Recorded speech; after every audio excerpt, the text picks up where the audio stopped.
Welcome to the Horror Hangout podcast, where film fans watch the best and worst horror movies of all time and talk about them. My name is Ben Errington. Today I'm joined by Mr. Andy Conduit Turner. Hello, Ben. How are you?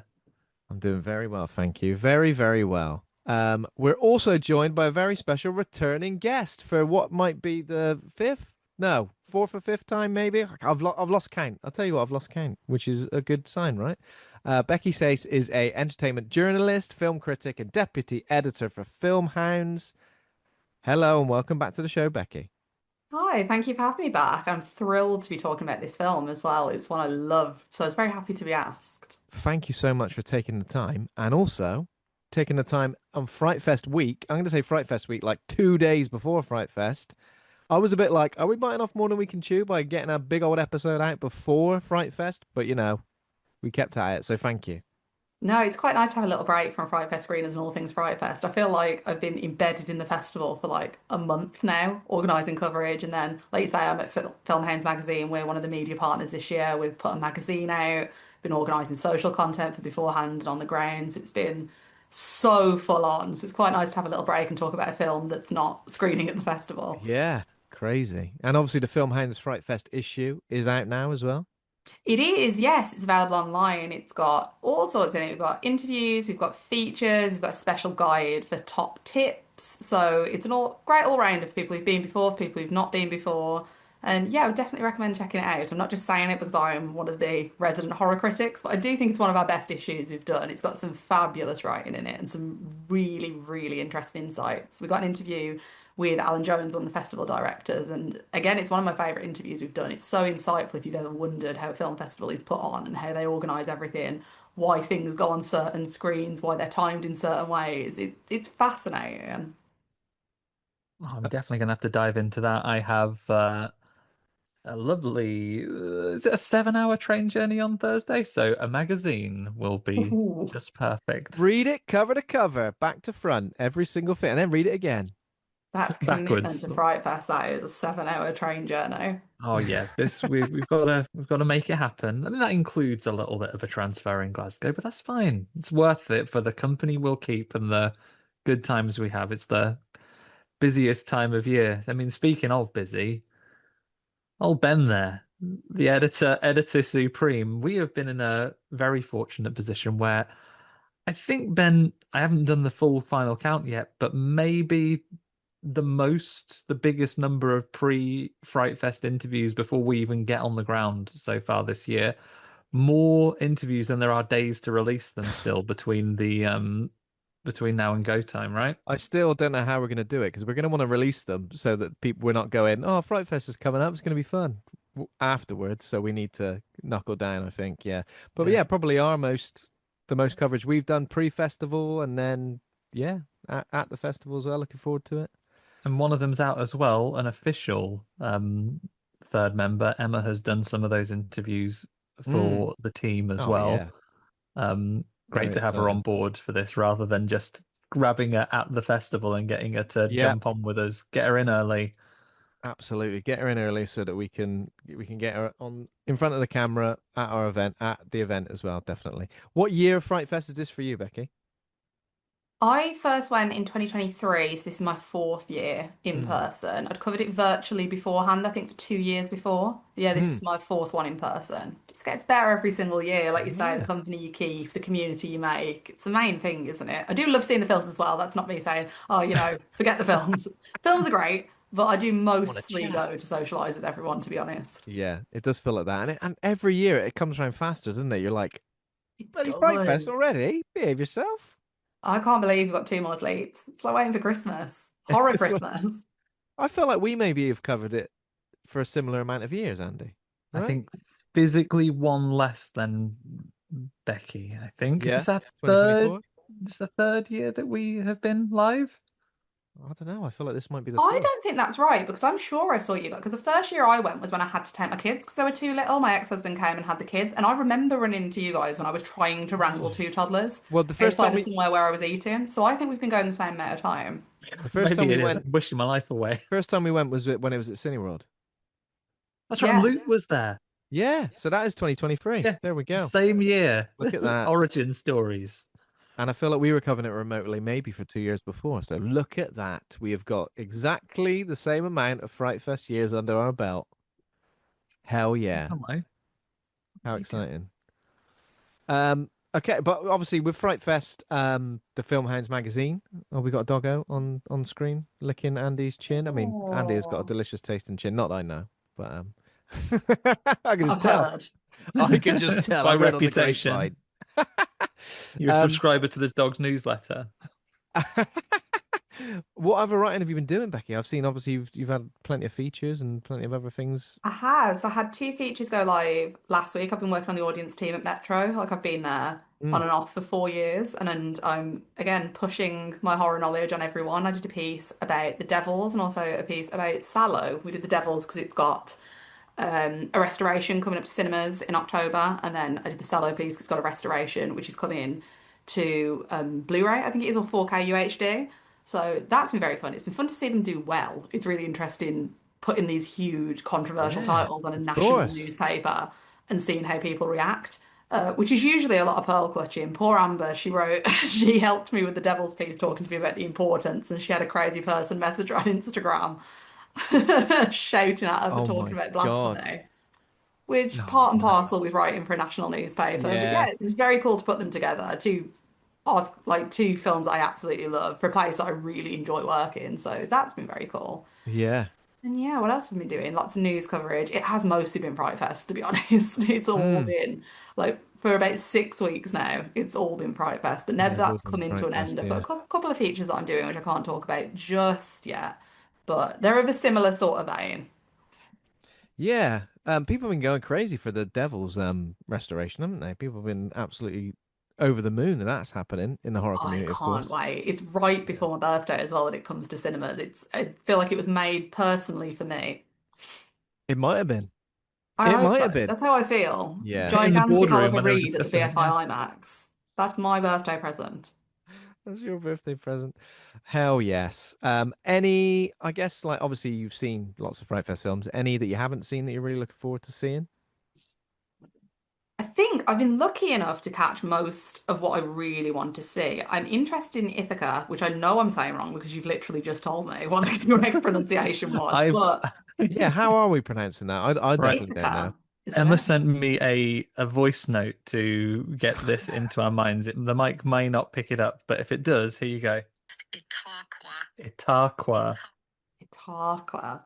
Well, I am Itaqua. very much looking forward to seeing that because our reviewer at Filmhouse that covered it gave it 5 stars, and he's not one to just dish out the 5 stars. So I'm Oh thinking if my it got such a God. glowing review, That's a I'm very much looking forward to see that.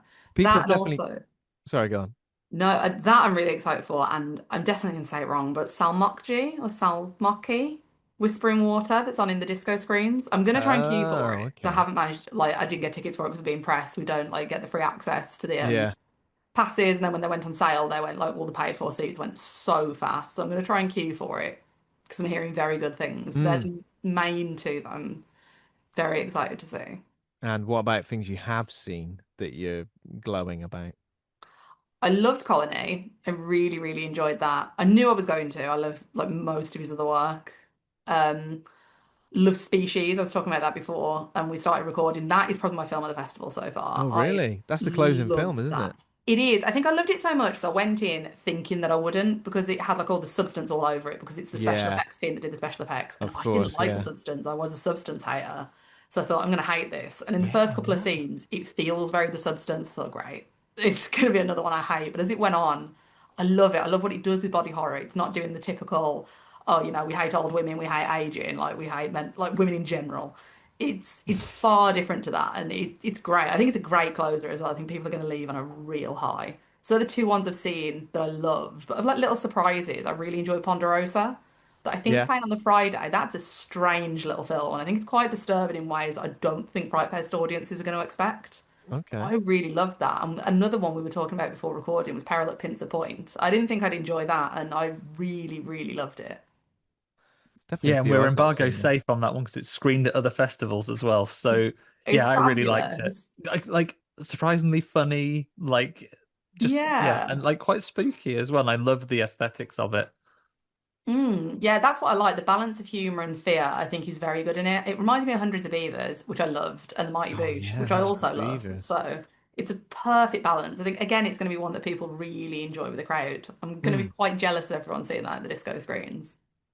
Yeah. absolutely. Well, we're gonna have to lean on any success you have in the disco screens as well, Becky. See if we can get anything that we don't manage to get to. See if we can get your hot takes while we're live and in London for Absolutely. I mean, make I've sure all of our seen, voices were out equally. I've seen, I think, 60 films now. I feel like I physically can't take it Oh anymore. my Film. I God, can't remember anything that's else. crazy. Yeah, I've It's the most definitely I've not ever seen. watched, I've like for a year of Fright Fest. yeah, I've definitely not seen that many. But by the time the festival's over, it might. I don't think it's gonna be close to that, but it might. It's gonna be more. How about you, Andy? How many have you seen so far? Do you know?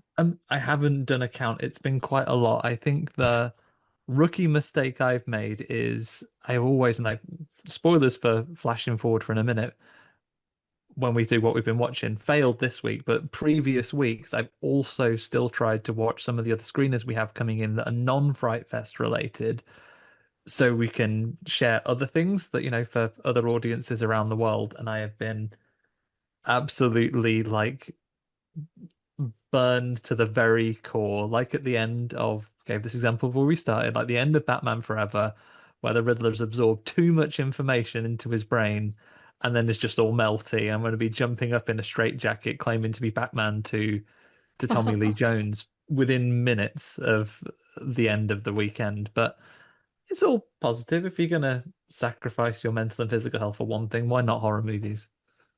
Yeah, absolutely. I'm with you on that, 100%. Let's move on. Let's talk about a little bit of horror news this week. What have we got? We have got Insidious 6 director Jacob Chase reteams with Blumhouse for a movie called Sleepover. Um, Insidious 6 is out of the further. Have you seen that yet, Becky? I've not yet. No, I'm keen to see it though, because I do. I am a fan of the Insidious franchise. I wasn't a huge fan of the Red Door. Really didn't like how it ended. I thought it was a bit of a cop out. But the entertainment editor at Metro, Alicia, huge horror fan, messaged me pretty much straight away the other day when she'd seen it and said it's actually pretty good. And I've Okay. seen similar reviews saying the same Yeah, thing. I've been This is the seeing good way that you reviews. sort of close out a franchise. So I'm kind of keen to see it. I've seen that it's got some actual scary sequences. Mm. That was one of my complaints of the Red Door. I just don't think it's When you said scary how the compared to Red the Door others. ended, can you remind me? Can you It please remind ends me? it ends with him not dying, the dad, and I was Oh, annoyed because I feel like he should have sacrificed himself for his son. I think it would have been yeah. a better He ending. directed it, didn't he, old Patrick Wilson? So he's like, I'm He not bloody dying in did, this. yes. And I was kind of annoyed. I think they Yeah, should have killed him off. It would have been a better loved it, didn't ending. he? Yeah, I reckon Patrick went, well, I'm built different actually, so I'm not gonna die. I'm actually just not gonna die in this one. I saw the trailer for Out of the Further in the cinemas about 19 times, so my me actually wanting to watch it has gone out the window. But now I think I've come back around, if that makes sense. Yeah. So you've gone So cold and you've warmed back up again. I've warmed back up. Yeah, do you know what it was though, Andy? It was seeing the old lipstick demon popcorn buckets that they had. Knew we were going to bring up the popcorn They bucket. look And great.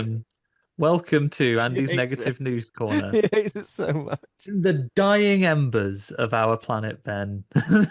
Please find a different way to keep cinemas alive than popcorn buckets. Tomorrow's landfill, please. What I We like never get the Or good ones compared to the US either. That's what annoys me with them. Not the popcorn buckets themselves, but Yeah, we never get the good ones. no. I I feel like yeah, we get like the Timu edition. We yeah. do. The lipstick demon in this popcorn bucket design looks mildly scared itself. It's like it doesn't look scary. It looks like he's the one on the receiving end of a scare. Um, Well, he's but yeah, been like as a demon. Few things would be further out of your wheelhouse than having your insides hollowed out and then filled with popcorn. yeah. Do you know what would make really expensive cinema popcorn much more palatable for me? Paying an extra 25 quid or however much they are. How much are they, these There things? needs to be a contract like a TV license, I think. If you're going to partake in a popcorn bucket, I need to see you rocking up with that Yeah, time after everywhere. time.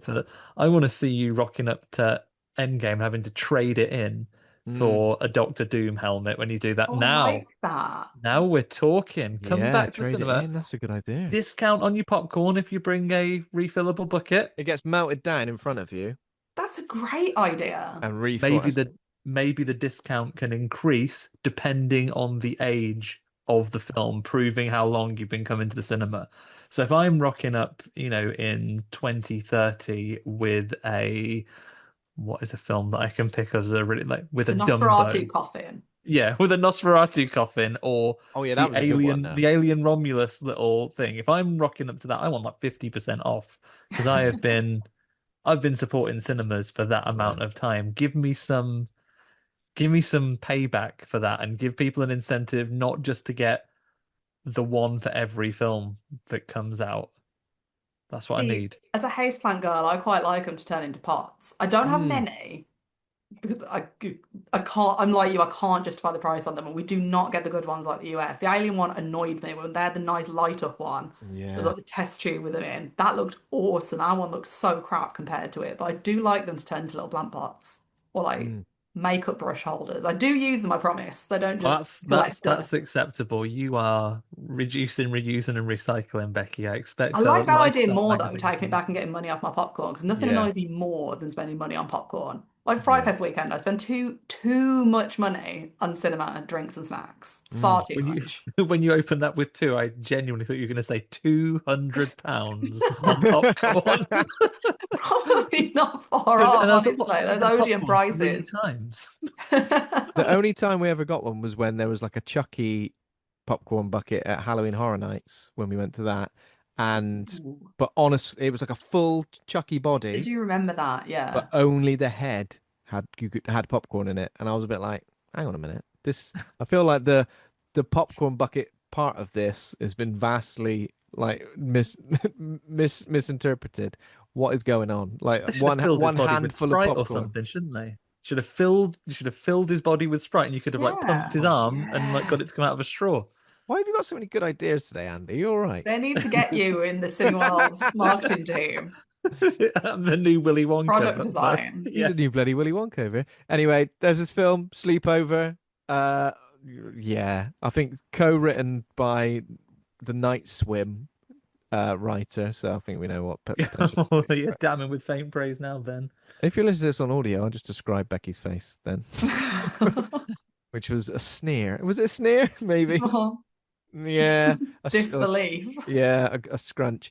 He's Um, working again, really? mm. It's the Amelia Clark really face, right? What could we? I guess a sleepover horror movie could be interesting. I know we've had like sleepover Strong slashers positive and stuff. vibes about sleepover becoming a situation for Mm. horror that has like iconic first horror movie written all over it on paper. But Hmm. speaking of dads who should have sacrificed themselves, you Oh know, yeah, there's Night Swim all Night Swim. over. Yeah, The story that it could be, hey, you know what, your life is still worth living with a disability if your family are, safe and secure. Or you could just go, well, if I can't be a baseball player anymore, fuck it, I guess dead. Like, okay, great. What a great message for me to go home with. to be fair though, sleepovers, there are loads of actual real life horrors connected to sleepovers that I think you could really bring up. Yeah, Sleeping in very the much living room so. and then the person's house you're at, their parents coming downstairs while you're still asleep. That was weird. They just like going around their day where you're like they're asleep. Yeah. A lack of blanket or pillow provided to you by your friend. You end up Thought sleeping you were with going a to bring pizza your own, thought box. they thought you were bringing your own sleeping bag and you didn't. Your friend gets in trouble during the time you're asleep, and then you've got to have Oh no, like an yeah. awkward, like trying your best to will yourself out of existence while your friend has like a big row with their mum and dad. Friend gets bollocked, and then you get dragged into it for some reason as well. And your stupid little friend. Didn't happen to us, but You what? the true horror moment was I once heard this coming up to a friend because I'd woken up slightly sooner. His parents had been away. We were all sleeping over, because he had a couple of brothers. One was old enough that we could be in the house and technically in this older brother's care. But three boys, friends over, running absolute riot. And I heard his mum and dad come back from this time they'd been away. and I could hear like my friend's dad going through everything that had gone wrong, from like there being like crumbs on the microwave plate to the back door being left wide open and all these other things. The lights being left on all around the house. Blackpool illuminations may have been mentioned, and I could hear the parents getting geared up for this. And I was lying there in bed going like, oh, as soon as it's time to get up, we'll make ourselves scarce. But they did not wait for this. It would have been about early doors. We're talking like your sixes in the morning. That I could hear my friend's dad getting the two other brothers up first. He's like, "Come on, get up!" And he came into my friend's room. Last door came swinging open, and it was like, and then they went through, and I then heard the same itinerary again of the things that they'd done wrong, but this time presented as a bollocking rather than a laundry list. And you're trying to be there being incredibly serious. They didn't Crumbs make on the us go down microwave for the plate. telling off Come as on. well. Get over That was it. the half of it, but it was like this 100-watt light bulb on all night. Don't worry, racking up the bills, will you? Will you? And then the crescendo, and he goes, "And this is the icing on the cake." The front door was unlocked. The dad threw the front door open and declared to the streets of Tamworth, "Come in, everybody!" I'm there trying not to, and then like it was basically like, how soon can my mom come and pick me up this morning? Come on in, everyone. Now, Oh, see, as a parent, I totally get it now. When I was a yeah. kid, I definitely would have been like, oh, what's the problem? Now, the idea of if my kids left the lights on all night, what are you doing? You're not paying the lighting bill. Yeah. Leaving the Absolutely doors done. open that's an extreme one. That That's is. a bad one. Yeah. It was But I've definitely unlocked, done not it. open. I've come back from a late night dog walk. I don't know what happened. Forgotten. Got up in the morning. Whoa. Well, I guess I left the front door open all night. Jesus. Just closed that before my wife notices. Oh. Okay. So Oh, I yeah. mean, what do people be touching the thermostat in your house, Ben? Do you use? That's a thing that dads don't like, right? Yeah, don't touch. What are we touching the thermostat? Leave it alone. Is it a perfect temperature? It's fine. It's too bloody hot. What else we got? News. Halloween the game is releasing an official Michael Myers comic book series. Sorry, there weren't many stories I could find that weren't Fright Fest related this week. Halloween the game, brand new as a comic book based on the game. Takes readers back to the terrifying events surrounding Halloween 1978, offering a new story featuring Michael Myers at his most relentless. What else did he get up to in 1978? It was only like a night, wasn't it? Oh, I suppose it was two By of what Halloween 2. units are you measuring relentlessness, Ben? Is it like when Yeah.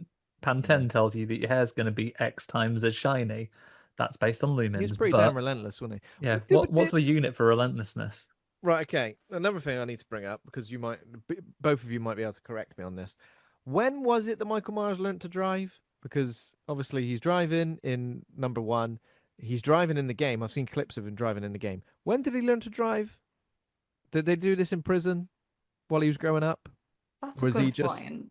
or is he just like, is he just like, on, I'll wing it.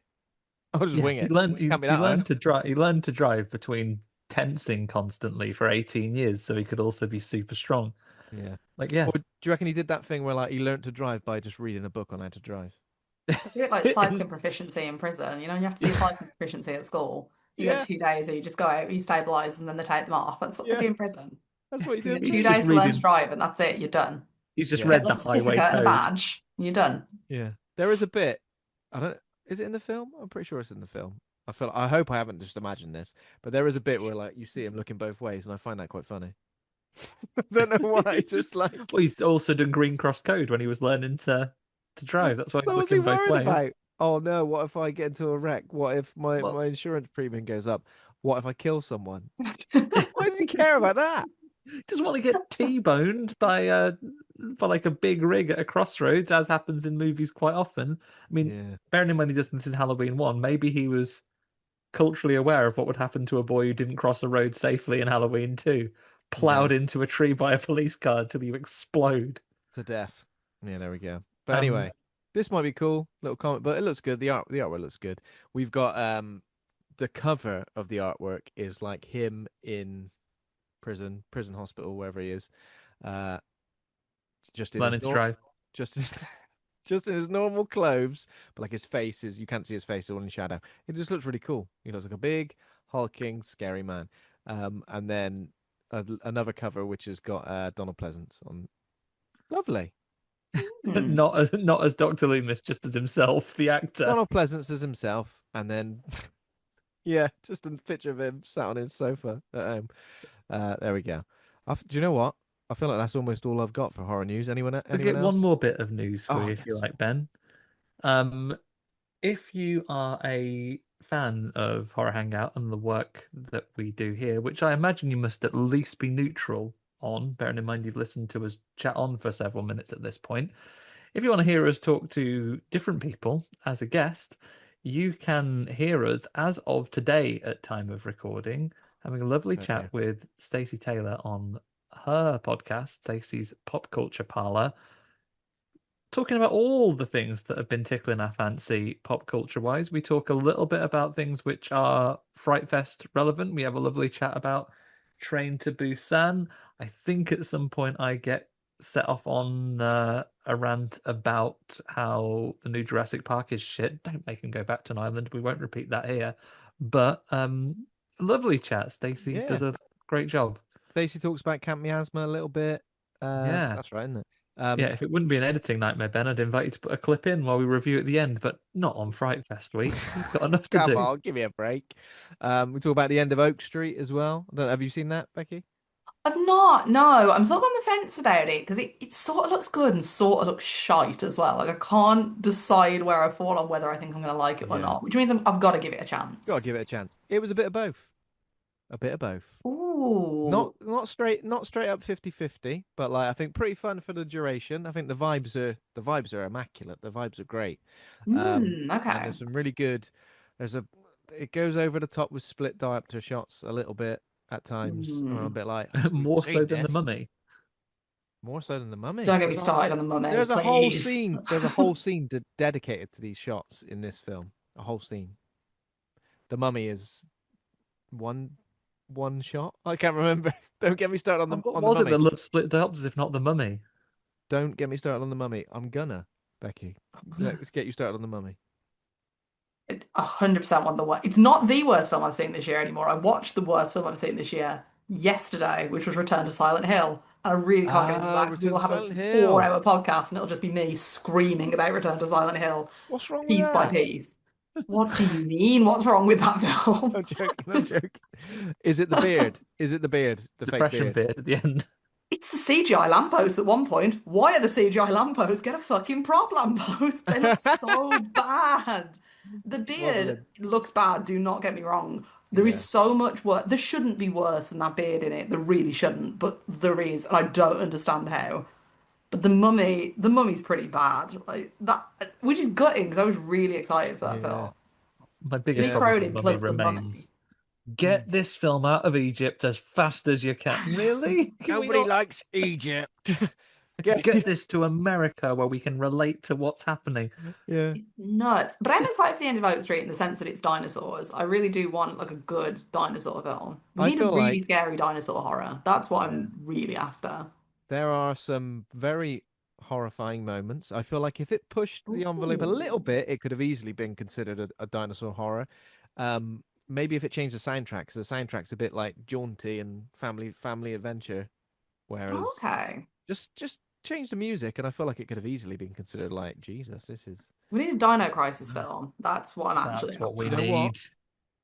My God, I agree wholeheartedly. This film, there are elements of it where I'm like, this is basically the plot to Dino Crisis. I'm not Well, no, even that joking. makes me definitely want to see it. Yeah, but it doesn't. Oh, I don't want to spoil it, but it It's not as doesn't scary, quite. I'm guessing. I don't know. Definitely a couple of places, I but heard that almost like like it's mostly family friendly, but then an occasional bit where you're like, that's a bit much for a that's a family bit friendly much. Yeah. film without being Okay, a horror I'm film. not Oh going to no, I spoil it, love that. but what I'm not going to spoil it. But what I will say is like, obviously, Dino Crisis. The whole reason there are dinosaurs is because of like time displacement, like an area Hmm. displacement. That's all I'll say. It Oh, well, reminded that's me of that. pretty much what this is, isn't it? From what I Yeah. gather from the Yeah, trailer. yeah, yeah, yeah. Okay. So that was why I was like, this could easily be bloody Dino Crisis. I feel First of like all, Okay, we I'm can do more sold on it now, in which case. Dino Crisis remake, Dino Crisis film, Dino Crisis everything, for Dino God's Crisis sake. lunchboxes, outfits. Yes. This is Oh, what Ben wants. All Dino Crisis all the time. Hell yes. Absolutely. I feel like we're edging towards it. They've now made the originals are far more accessible than they used to be. Not hmm. the Hmm. forgotten Dino Crisis 3 Xbox exclusive in space, but 1 and 2 you can get on Steam and GOG and everything now. You can play them on modern computers. I Yeah, I think you saw can that. get them on the PlayStation streaming. Not this month though, blacking them out because fuck them. But yeah, they're far more accessible. I think they are. I think they're starting to see if they can gain some momentum to get what they need remade. Yeah, I gathered that. Yeah, I think they're trying to get them in the popular consciousness, I think, so they can make a pitch to get it funded and get it made. And Capcom are batting a pretty high average at the minute. I don't think they've had many misses, so I think they're probably quite a safe bet that they might try and get this Hmm. off the ground. We got an Onimusha remake like momentarily as well, so they Hmm. are branching it out franchise wise. We will see. End of Oak Street on topic. I think I am firmly getting ready for it to be a great film to watch on a plane. Got some flights at the end of this Oh year and yeah. it'll be just on there. I reckon I'm Oh going to have yeah. a great time watching it on a plane. Absolutely. What better type of crisis than a Dino Crisis, eh? Let's talk about what we've been watching. Anything non-Fright Fest related that we've been watching in the last 7 days or so. Becky, have you seen anything you wanted to recommend? Horror or horror adjacent? Oh, I've not watched anything new, unfortunately, other than Return to Silent Hill, which I definitely do not recommend. But other than Fright Fest screeners, I got a BFI player subscription for like Oh, a month. nice. So I've just been banging through all of their films. I rewatched Memories of Murder today, Oh, which I forgot yes. how good that film is. I also saw Lady Vengeance for the first time, which Oh, I'd never God. seen. I'd seen Oldboy and I'd seen Mr. Vengeance, and this had been on my list since Igraine Hackett Cantabrana from Gore Things talked about it on the Moving Pictures Club Yeah. podcast. So it's been on my list for a while, but I'd never seen it. And as soon as I saw it came out today while me and my partner were working, I thought, you know what? I'm gonna put this on. Oh, it's so good. What a Yeah. film. I'm sorry to make all the noises I'm making, but you're speaking my language here. Memories of Murder, love it. Lady Vengeance, the whole Vengeance trilogy. Have you seen Sympathy for Mr. Vengeance? Yes, yeah, I've Yes. seen that. I watched that for the first time, I think, last year. So again, it's still a So pretty good. like recent one for me. I'd only seen Yeah. Oldboy. The whole Vengeance trilogy is absolutely banging. Oh, So, it's phenomenal. I need to rewatch the other two now after watching that so that they're all fresh in my mind. But yeah, we mm, watched that. Memories of Murder. In My Skin last night we'd watch before then thinking, you know what? Let's watch Return to Silent Hill and ruining both of our nights. I don't know if I've seen In My Skin. Let's finish on a Oh, low. BFI player. There you go. Get a subscription. You're welcome, BFI. Yeah. Okay. And so In My Skin's on there as well. Yeah, because we only have like a couple of days left of it, we thought let's just watch BFI player films now that we've just been watching Fright Fest films for 6 weeks. I feel like I haven't had a subscription to BFI Player for years, so definitely need to go back I've to it. never had one, so that free trial, Ben, is within my There's some grasp. bangers on there. I had one when I think Possessor came out because I think it released like around about. Yeah, I think It you're released on right. there because it was like COVID, wasn't it? So it was 2020, I think. And I remember watching like a premiere or whatever they did of it. So yeah, I need to get back to it. Hell yeah. Anything else? Is that all? I No, suppose that's just pretty finished. much it. New titles. I can't honestly cannot remember the last thing I saw other than Fright 60 new Fest films. films, 60 Fright Fest films. I mean, how have you got time for anything else? Andy, have you seen anything non-Fright Fest or? Um, Fright Fest adjacent. I guess I can talk about this because while it is screening at Fright Fest, is not a Fright Fest movie, has been out elsewhere as well. I did get round to watching 2026's Faces of Death at long Yeah. last. You saw it a little while back, right, Ben? Hmm. Um, like I get it. It is a base level metaphor, and I think it's not going for subtlety in its messaging. But I'm not against that. I don't think sometimes you need unsubtle messaging, and I do resonate with the whole pieces of censorship. I quite like the meta narrative of it that refers to the original as a film. I quite enjoyed it. There are some decent performances in it. There are some great deconstruction of kind of like the way that things like Jigsaw and the Saw franchise kinds of works with like a disturbed individual making these settings. I think there was stuff to enjoy about it. There were some decent performances in there as well. I Maybe I'll felt, talk more about it for our yeah, actual episode then. But it's there I, was stuff to enjoy about that, and I do like the, as I say, unsubtle, but with the let's allow all this violent stuff through, but let's get rid of people telling you how to give life-saving drugs or how to apply condoms properly because sexual or drug use. So the way that we look about how content is moderated, particularly in a world where we are very difficult to monetize as a podcast because I say fucking shit and bugger and other words to that effect. And we talk about people dying and being killed without using really cringy, meta favorable alternatives to such phrases, which I refuse to engage with. Like, I think it makes an interesting point. Hmm. mm, I liked it. Becky, have you seen Faces of Death? I have seen it. I liked it just fine. I Mm, just think a lot of other films have done it better, was the only mm, thing. But I do think Barbie Ferreira and Dacre Montgomery were acting their yeah, asses off. I they just were wish they'd had a better script, was they the were only thing. Their great. performances are unreal. Barbie Ferreira was great. I feel like she's great in everything. Everything I've seen her in, So she's good. great. She was perfectly cast in that role. She was Yeah, absolutely brilliant. But I and just wish it had gone a bit further or done a yeah. little bit more with the subject matter. Because I just found myself comparing it to Red Rooms all the way through and just thinking Red Rooms did it better. Oh yeah, of course. I felt like that their again, I'm not really spoiling it, but their final battle felt really visceral and really like real. Like I kind of felt I like, enjoyed that actually. The ending I think yeah, is far better than most of the film. sometimes the way like certain action set pieces or fight scenes are kind of choreographed, you're a bit like, yeah, all right. Whereas this is like tooth and nail and just like survival, and it Mm. feels like that is what really would happen.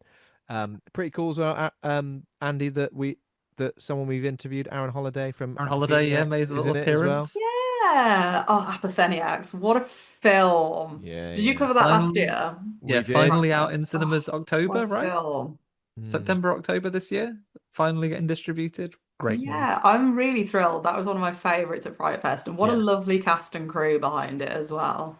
yeah, absolutely, yeah. really loved it. But yeah, I think Faces of Death, I think I got the opposite experience to a lot of people who maybe saw it straight.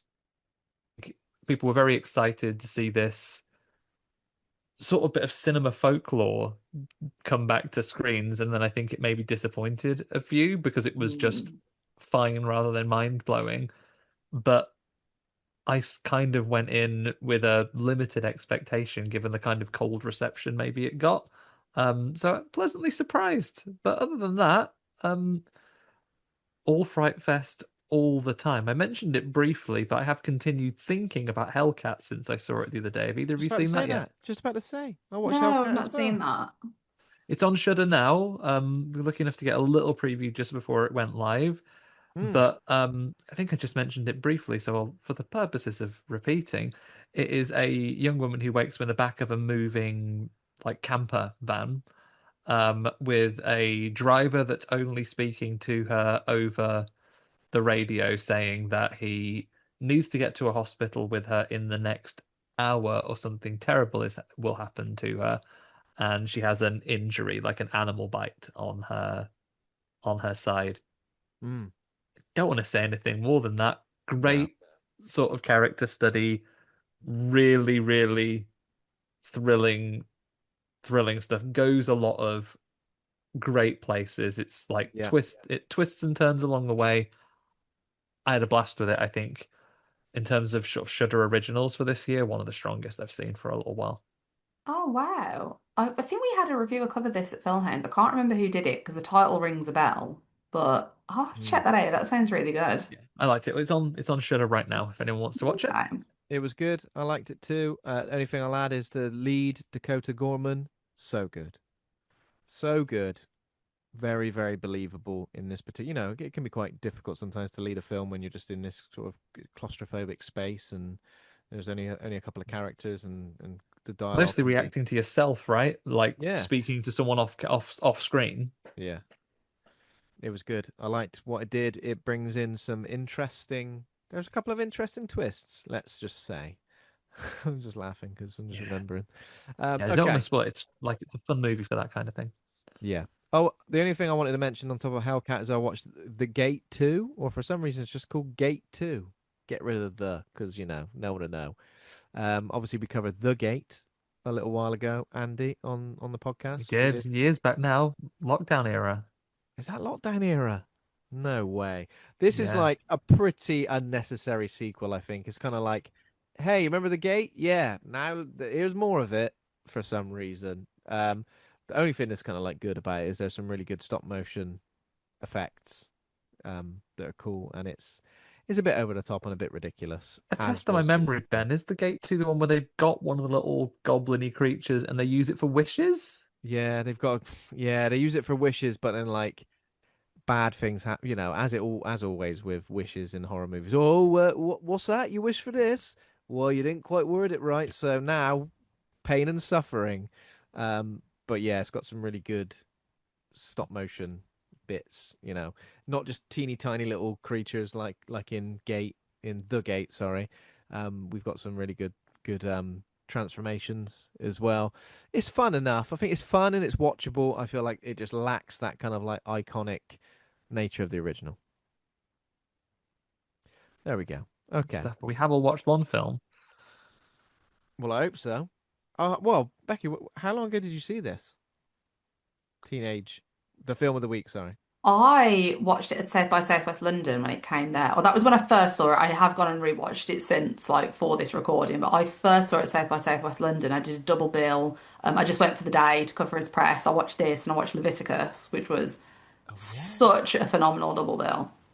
Oh my God. For like queer horror cinema, that's like the 2026 double bill to have, It isn't was it? amazing, my big gay day in London, and it was so worth it. Though I loved both. I came out of this thinking, because I watched this first, thinking I can't possibly love Yeah. Leviticus more than this. And I Me. did, but that's not to say I didn't love this. I loved both, but s- what a day. Leviticus, I've not seen it yet. I do want to. I know it was at Scream Unseen Yes, it comes recently, out wasn't soon, it? doesn't it, I think? But we were very lucky with Yeah. Teenage Sex and Death at Camp Miasma that we had Hannah Einbinder, or I'm never sure how to say her name right, but Hannah anyway, and Gillian Anderson do a Q&A with Anna Bogutska, who like programs like the horror films at South by Oh Southwest yeah. London and is a phenomenal like Q&A host. And it was so insightful to then watch the film and hear about like how it was made, the themes behind it. Mm. It was such a great experience. Yeah, I mean, I've been watching lots of the behind the scenes stuff, like the sort of matte painting stuff. How they framed that, they've posted that on social media just like this week. Yeah. That was pretty outstanding. Okay, right. Okay, let's introduce the film. Introduce the main part of the episode. Teenage Sex and Death at Camp Miasma is a 2026 satirical, surrealist, psychological slasher film written and directed by Jane Sh Schoenbrun. I was going to say Schoenbrun, but get those letters in the right order, for God's sake. Hannah Einbinder, is that how you said her surname? I think it's right. I Yeah. might be wrong. Or Einbinder. That sounds I'm about not right. sure. Starring Hannah Einbinder, Gillian Anderson, Jack Haven, Patrick Fischler. The film follows a filmmaker who is hired to direct a new installment of the slasher franchise Camp Miasma and becomes fixated on casting the actress who played the final girl in the original film. Ratings, we've got 7.2 out of 10 on IMDb, Rotten Tomatoes, 95% critic score, 80% audience score. Letterboxd 3.8 out of 5. Some choice reviews from Letterboxd. Mia Lee says flesh and fluids and desire and decay. 4.5 stars. Victoria says God is real and her name is Gillian Anderson. 4 stars. George Carmy, now it's a longer review, but I liked it. Says a Lynchian dream logic with a surreal elegance in its camera movement, a bit of De Palma in his self-conscious engagement with cinema, painted backdrops, glowing campfires, VHS textures, impossible blood, and snow falling on a set that looks just a little too perfect to be real. 4 stars. And and the opposite of that, Max says not a dry seat in the house. 3.5 stars. Wow. Wow, wow, wow. Um, okay, I mean there's absolutely tons to unpack with this film. I feel like it's a film that I've been thinking about since I've seen it and appreciating it a lot more since I've kind of been looking at a lot of behind the scenes stuff, listening to the soundtrack, the making of, etc., etc. But yeah, I guess we'll come to you, Becky. Initially, what are your thoughts on this film? I loved this film. Like I went into it knowing that I would enjoy it. Like I wasn't a huge fan of We're All Going to the World's Fair. It didn't really connect with me as much. I did like it and I've liked it on subsequent rewatches, but when I first watched it, it didn't get me the way a lot of other people did. But then Mm. I saw the TV Glow and it was one of my favorite films of the year and it's probably one of my favorite films of all time now. Like I just adored it. It Oh didn't connect wow, with me okay. again in the same way that I know a lot of people who have struggled with their gender identity or like explored their gender identity, like reacted to it. I don't have that experience, so I didn't connect with it in that way. But I did think it was a beautiful piece of filmmaking. It was so raw and personal.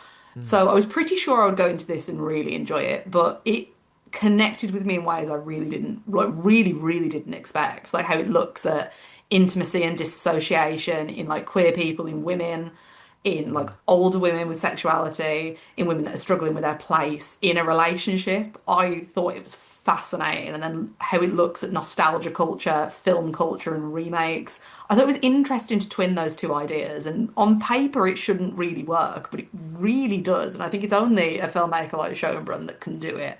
I've seen a lot of people critiquing that it feels a lot more base level than TV Mm. Glow and World's Fair. And I would sort of agree with that, but I don't think it's necessarily a bad thing trying to. I guess it is trying to be more palatable and Mm. appeal to a broader audience. But I do think the topics that it's dealing with, I don't think that's a bad thing, making it more palatable and bringing these topics out there to audiences that may not otherwise see this sort of film. Especially when we're going through an epidemic of like violence against women and girls, to have a story that is so rooted in like female sexuality and identity, I especially queer women, I think it's very important. I think it's a really remarkable film in that sense. Mm. Yeah, you raise a very good point about, answering those critiques of, oh, is this a little bit too mainstream? I think to a degree, accessibility and easing people into some of these messages, and as you say, appealing to folks who maybe would not go and see a film that's harder to grasp onto, or even for the commercial side, getting a film which will run at more cinemas and so on as well. I think we'll address the elements of the news coming into it. I can now understand, having watched this film, similar to, as you say, Becky, like I don't have the personal experiences to be able to understand what the characters must go through from a personal lens, with the exception of the love of sort of cinema, the nostalgia angle to it, absolutely all day long. But the other things, the more personal and potent messages around sexuality and gender identity and so on, all I can do is my very best attempt at empathizing what those are with how those experiences are read. But having that in a film that is maybe a little bit less abstract, a little bit more direct, and can be viewed at a surface level by someone who doesn't seek out those messages, I think is a really important skill to try and surface these messages to more people as well. Because those people who can relate on it in the most deep and meaningful way, when it is more obfuscated and so on, for good or ill, those people are already seeing your movie. Those people already agree with those messages. Those people already have a take and a comfort with maybe what their position is, or they at least understand what their struggles are a little bit more. But to have something which will appeal to a wider audience and bring more people in maybe gives you a greater capacity to begin those conversations opening. And to close that point, having now seen this film, I can absolutely understand why the director's name is being thrown against a Nightmare on Elm Street reboot in the immediate aftermath of this being seen. Mm. Oh yeah, most definitely. Um, yeah, as we discussed before, a bit more palatable probably than the director's other films. I would say a lot more cinematic, and I guess like a bit more star power with Gillian Anderson attached. So that kind of does make it kind of like more people are probably going to see it. And yeah, getting these faults and getting these sort of explorations on things when a certain marginalized group of people are under attack more than ever right now, I think is just a great thing to exist, you know. I watched so friend of the show, former guest Terrell Graham. He watched it. He did like a out of cinema review, and he's like, a lot of people will bounce off of this film, but even if you do bounce off of some of the ideas, like got so much more. It's like it's multifaceted. There's so many levels to it that you can connect with some things. I thought the way it kind of like talked about slasher movies and historical problems with gender and sexuality of characters, and obviously Sleepaway Camp was brought up, and it kind of makes it's kind of pretty crazy that we were talking about Sleepaway Camp 2 just a couple of weeks ago. I don't know if we did that on purpose, Andy. Did we purposely try and double up? To a degree, a Yeah, combination of needing an extra film because we were not going to cover the Ice Cream Man, and then yeah, the thematics of summer camps, I think. yeah. And I just think it's great, like all of the stuff that goes alongside that opening sequence when we see toys, videos, trading cards, video games, all of that stuff was just so good. Like the world building was so great that it made me go, well, if all of those films existed, I'd watch every single one of them. And I will also say that I feel like it's got my favorite sequence of the year so far. It's a combination of the visuals and it's also like the soundtrack, the song that's playing while it happens. Like I was just so locked in. You know, when you're just like so locked in and then you come out of it, you almost like take a breath.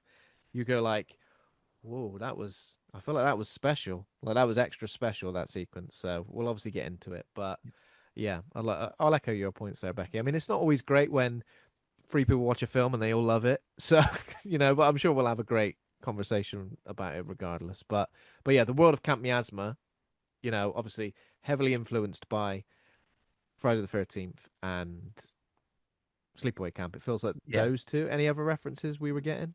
those are the biggest references for me. Obviously, there are so many.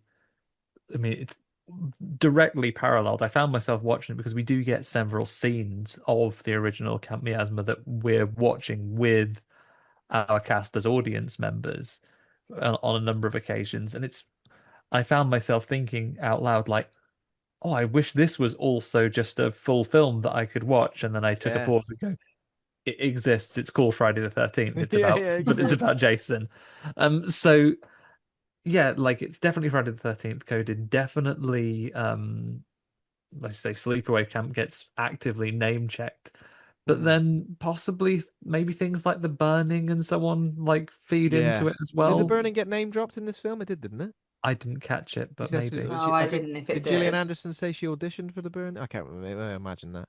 Um, but yeah, in terms of representation, like I think one thing that I really took away from it was like age gap lesbian relationships. I can't think of many that have been represented in film, like in a way like this, you know? No, I would agree when I was talking to my friends that are like in the LGBTQ community afterwards. Age gap relationships are very, very common, whether you're Oh like yeah. lesbian, gay, bisexual, polyamorous in a monogamous relationship. It's very common, but you really do not see it often in media, like at all. Especially not portrayed in like a normal or positive light. It is normally seen as something like quite seedy. Yeah. Yeah, absolutely. I think it was dealt with really, really nicely in this film, wasn't it? And I think the lead performances just really help with that, don't they? Um, Yeah, it's a really interesting take as well. Again, obviously, age gap relationships are not uncommon in a heterosexual space, but any action movie made in circa the last 20, 30, 50 years with an older male, a guy knocking him being Paul Roger Moore knocking it out of the park as James Bond until his 60s with love interests in their 20s. But like to a from a queer relationship, like I couldn't pull you a single example being pulled in there, but also a really interesting factor there when you look at the power dynamics that are in play as well, which kind of the unspoken bit of an age gap relationship as well, and where those relationships can sometimes be considered problematic. The two characters we have here, that that power dynamic is really, really interesting because there is definitely a fandom there from Hannah Einbinder's character, but she's also the movie director who's potentially going to employ this actor who has disappeared from the screen for all this time as well. So those traditional dynamics are not necessarily in place in the same way it would be represented in a heterosexual relationship. So for me, a totally unique watching and a really interesting part of the whole experience. It's very interesting you mentioned that because one thing that really struck me with this, looking at filmmaking and looking at like it's a romance, it's not just like a sexual relationship. But I thought it was very interesting to look at that in like a post Me Too movement where we've spoken about it quite a lot with like the other like film journalists that I know. We talk about like the lack of sex and sexuality we see on screen, and a lot of us sort of concluded that it's because of Me Too. A lot of like young film fans now that are getting into film and critiquing film only see like Me Too. They didn't know a pre-Me Too film movement. They don't really see it as an after. It's always been a thing, and they will automatically equate sex in the film industry with bad. So we definitely don't see it as much on screen. I think it's very interesting to do something so ingrained in, like you say, the power dynamics, the film industry, and sex and sexuality, but then show it as a romance because it's definitely not seen as like just sex, just lust. They do fall in love. And I did think it was a really interesting thing to do, considering we are seeing a real sanitization of media. Like, gone are the days you get like the Skinamax flicks or 90s erotic thrillers. We're getting less and less and less. And I think we see a full spectrum of sexuality in this, from failing relationships when she talks at the start about like her relationship failing, that she's gone into polyamory, of feeling like she has to detach during sex, to then falling in love and having a successful sexual relationship with someone that, like you say, it is potentially a problematic power dynamic, depending on how you look at it. Mm, Yeah, yeah, it is really interesting interesting now. seeing. You're right. We see less and less, like in any, positive or negative, like sex on camera and on screen has definitely been something that is stripped out of media because of the way that censorship works in particular these days, where there is such a tolerance for violence or criminal behaviors. Again, you could have someone abusing their partner while shooting up heroin on screen, and shooting a gun at as many minority groups as you wanted out of the window at the same time, and it would pass muster and it would pass censorship with the appropriate certification behind it. But there is definitely a shyness either from ratings boards or for the production companies, the people that have those says around having sex on screen, that is still very taboo at an industrial level, which I think feeds into the discomfort of the individuals as well. They have their own discomforts they bring to it already.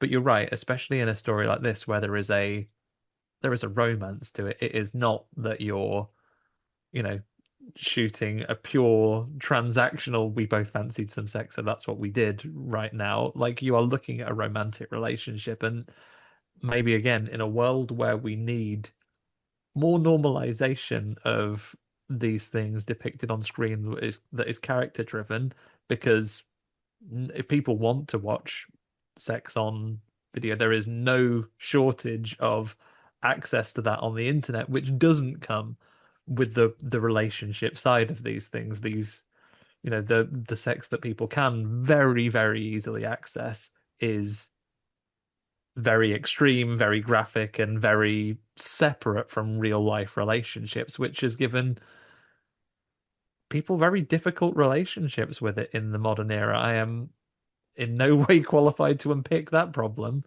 but really refreshing to see it done in this way in this film. Basically, if you think someone might fancy you, just walk into a log cabin topless, smoking a fag, and then you'll find out pretty quickly if it's gonna if it's gonna work or not. It does work. 10 Good out of 10 advice. dating advice. 10 out of 10 dating advice. Yeah, absolutely. Okay, so in terms of cast, we've got Hannah Einbinder as Chris Williams, a young filmmaker hired to direct a reboot of the Camp Miasma franchise. Gillian Anderson as Billy Presley, a reclusive former actress and the final girl of the original Camp Miasma. Kind of like Felissa Rose meets Shelley Duvall, because they even name drop Shelley Duvall as being like quite reclusive, even more reclusive than Shelley Duvall, don't they? Yeah. Um, Jack Haven as Little Death, a vengeful ghost who serves as the villain of Camp Miasma. And obviously a supporting cast, Arthur Conti, Eva Victor, Sarah Sherman. I love seeing Sarah Sherman pop up in anything, so I was happy to see her in this. Dylan Baker, bloody lizard himself, turning up. Yeah. Jasmine Savoy Brown. Wait, who am I missing? I'm missing someone. The person from what's it called? Mulholland Drive. What's his name? The guy who works in the anyway. Oh, the hotelman. The guy who works in the gas station. Oh, the gas station clerk. Yeah, I'd have to look up his. Oh, is it Patrick Fischler? That's right, Patrick Fischler. You've got it. He's I in expect him to Mulholland. be a bad guy. When he's in everything, he Yeah, is a bad guy. he's in Mulholland Drive, right? I imagine that. Yes, yeah, Yeah, yeah. just the yeah. I thought so. Jasmine Savoy Brown, obviously you've seen in the Scream franchise as well. Great cast. Everybody's good in this. So yeah, so basically the setup is Camp Miasma is a long-running slasher franchise that originated from the 1980s. We established this with everything I previously mentioned, like all of this stuff, all of the films, direct-to-video sequels. The recurring villain is Little Death, is a ghost of a child who was raised as both a boy and a girl by their parents, and after being drowned by hateful campers, Little Death periodically rises from the lake that borders Camp Miasma and uses a spear to slaughter everyone he finds. What's on his head? Like a vent I think it's cover. like an aircon unit, but for British audiences where we don't have aircon, like if a Munchie delicious Nestle snack was made of metal, that's what he's wearing. Yeah, exactly. So yeah, so even that origin, the origin of Little Death is like 50% Friday the 13th, 50% Sleepaway Camp, right? Yeah, Yeah, and it gets established as like a campfire story as well at one point in the Miasma movies, which is similar to Sleepaway Camp. that's We your obviously, that's your the burning links, right? And I yeah. mean this happens in all of our camp movies, but particularly where it's presented as like a campfire legend by the new camp counselors as they arrive. And in terms of the history of the franchise, obviously the earlier installments of the series are successful, but then a spate of low quality, unprofitable sequels had left it in limbo. So yeah, pretty much most, well not most, but a lot of 80s franchises, slasher franchises have kind of gone in this. But it's kind of like part of their charm, isn't it? Like the fact that like the history of these films is almost so ingrained in horror culture and so ingrained in horror history that to see it in this instance doesn't feel like we're being mean to any films or kind of like taking the piss. It genuinely feels like, yeah, this is pretty much what Friday the 13th is, and what some of these franchises were. Um, so, yeah, basically, queer filmmaker Chris Williams is hired to direct a reboot of Camp Miasma. And yeah, she's got some really interesting, I guess, conflicting feelings about why she's been hired as well, hasn't she? Yeah. Yeah, I really like that as well. The idea of a so because we see this so often, or I see it especially as like an entertainment journalist. I cover news and then we put things on social media. So then I see the comments on social media, and you see it so often the minute it's a story covering like a queer story, or if it's a queer person starring or a queer person directing, you immediately get the oh, it's a diversity hire from every Yeah. Karen Gammon on Facebook regardless of whether they even know the story, who the person is, whether they're good or not. You get it on everything. So I found it Yeah. very interesting to sort of flip the script on that and have a filmmaker point that out, whether it's Yeah. true or not, and just completely disregarding her own talent and her own things that she's done to say, essentially, oh, well, I'm the diversity hire. They've only got me in because of this. I thought that was a really interesting way to sort of critique the immediate dismissal of queer art from a queer person's perspective. Hmm. Yeah, I Almost like like her little she's exploration of this when she's first meeting with Billy, and we go into it. And Billy then sort of challenges. No, no, I asked about you, and you're talking only about your work, but it is a great kind of singular piece. Maybe channeling the experiences of the director here, I would imagine, but like really diving into the fact that, as Ben identified, like golden era of slashers, your late 70s, 80s in particular, slasher films are built in and around what are now quite problematic or hurtful stereotypes about various things, even taking away the exploration of gender identity and so on that this is very focused on. Even outside of those ones, like Jason Voorhees is a boy with a learning disability who is not cared for and subsequently, inverted commas, dies, in the care of the camp counselors there. And Chris points it out that these things become, I think she describes them as zombie franchises, where they would still get funded by a studio because they're existing IP, and that's all anyone will put money into because it has a built-in audience already. But they cannot bring them back in their old state, so they hire, as you say, a diversity hire, like someone who is from the queer community, to kind of give them permission to restore them, and with a slight twist. So the producers get what they want, the shareholders get what they want. There'll be positive and negative comments online, but that is the only way you can bring some of these things back. And I love her sort of monologue describing that. I think it's really effective. So yeah, it's almost like so Chris has got like an attachment to the series because she watched it growing up, and I guess it kind of like helped shape her sexuality in a way, like whether like indirectly or directly. So yeah, but based on what you said, Andy, like she's like I've been hired because the series has got a bit of a transphobic past, and by me being a queer director, it almost makes it the studio have excuse now to make this film and address some of those things or not address them through the guise of like, well, we've got a queer person directing it, so lay off, all right. Um, it's interesting, really, because obviously we spoke about Sleepaway Camp 2 a couple of weeks ago, and the takeaway from Sleepaway Camp 2 was that this, this like because the nature of the main character, interestingly, isn't ever really used as a punchline, or it isn't Mm. something that like really is it's just like the nature of this character, and then we kind of just move on. It's not really kind of like because in the 80s and especially in the mid 80s, like they could have easily gone, here's a really garish like decision that we've made to reveal this character or to do something with this character, but they never do.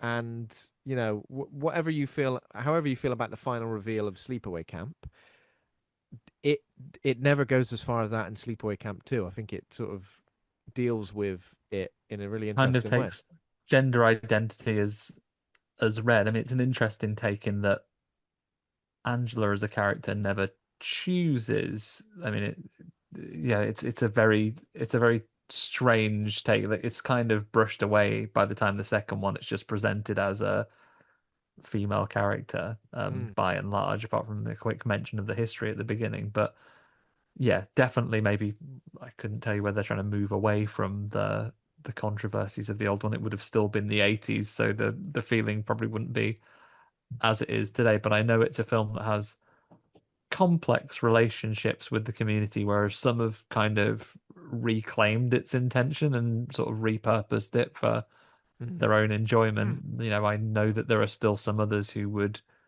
back away from the series as original because of the stereotypes that it portrays in the first one, for sure. mm. I think Uh, it's very interesting as well. You touch on the idea that it maybe shaped Chris's sexuality when we see the sex scene in this film. And it is more so that Billy is dissociating. She's been coerced into it. She's in front of a camera. She's vulnerable. Again, I think that juxtaposition of ideals in it is very interesting because these films they can be very important for sexuality and it does really celebrate and look at how many amazing pieces of queer art we have that really speak to queer people and then like you say help them come to terms with their sexuality and really own their identity, also contrasted with the idea that we also know that in the cinema industry there is a lot of abuse and a lot of people, queer people and women especially, have been abused in the system.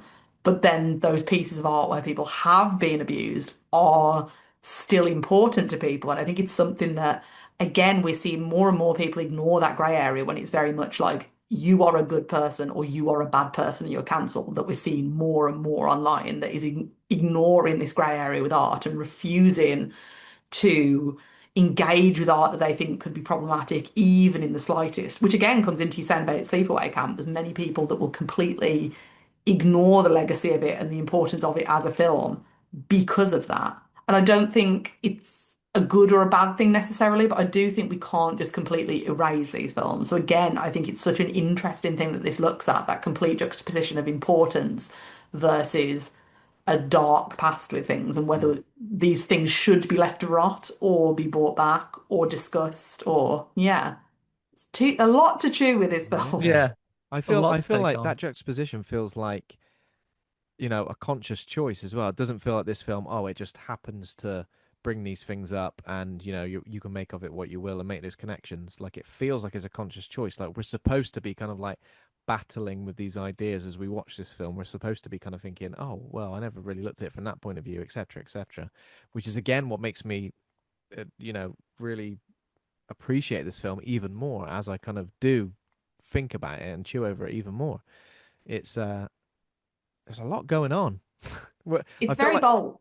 And like you yeah, say, to make such a direct statement, especially as a trans filmmaker, as an indie filmmaker, as someone who really has always put across these very challenging views, but to do it in such a way that I think the previous two works are very bold, but mm, it's easier for people to push away the messaging in it. Not that they should, but it's easier. With this, it's impossible to ignore. And I really like that, especially in a film that has been made somewhat more palatable.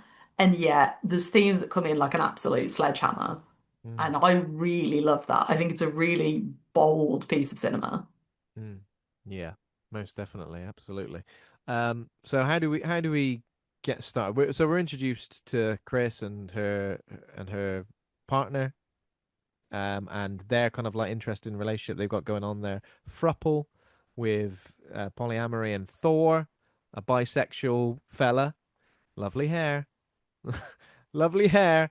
And I guess like the way we kind of like talk about it a little bit later is that like Chris has kind of like gone into this relationship, but not necessarily it's not necessarily what she wants. She almost uses it to her partner give her what she wants in from the physical sense because maybe Chris feels like she can't provide that.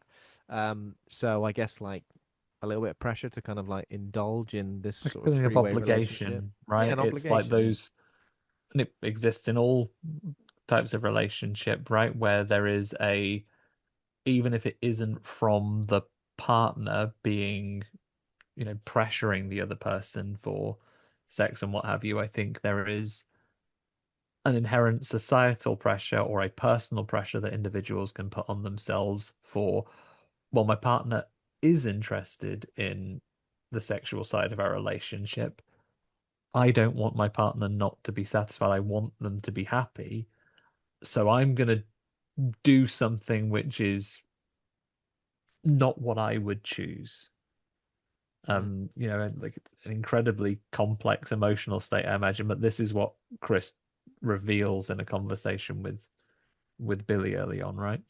mm, Yeah, it's a huge PSA for communication in relationships, isn't it? Like all through the start when Chris is talking about her relationship, like in like a polyamorous relationship, it's basically a series of her not communicating with her partner. mm, Whereas when she's engaging with Billy, it's constant communication. Is Billy bringing that out in her, like asking her, encouraging her to open up? mm, Yeah, I think Billy is really quite skillful of that as a character, and Gillian Anderson as an actor brings that across really well, where she is really sort of nurturing of that conversation, and in places where someone else would be like, okay, you kind of answered or don't want to answer, so I'm going to let that go. She is really drawing this out of her as part of this, as part of the discussion, which is just after they meet. I mean, this is really the meat of the film. I tell you what, as before we get into the meat of the film and this meeting that they have at this gorgeous camp setting, which I want to dive into, we can never call any of the sex we see on in camera, all the violence and the death gratuitous in comparison to the pornographic levels of snacks and sweeties that we see on camera here. This is Film made me hungry. I Ooh. loved it that much as well.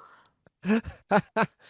I Yeah. mean, I mean, maybe they're just the director's favorites, but I feel like the good people at Sour Patch Kids, if they're not the director's favorite, let alone the Colonel, throwing his money behind this film because they get some prime position in here. And it Gillian, doesn't feel like product placement. Maybe it is just that the director chose products that they have a particular fondness for because she is very influenced by nostalgia and the things that she grew up loving. So maybe they're just naturally in there, but we get some good shots of good sweeties here. Um, Skittles, marshmallows, loads of things that I've never heard of. That do they exist? I don't know if they're fictional, but in America they've got it all going on, haven't they? So yeah, To be fair, it made me think of cinemas as well. Like the whole film just felt like a real love letter to cinema and the cinema experience. And it reminded me of like going into a theatre. I remember this more as a kid. I don't remember it as much now.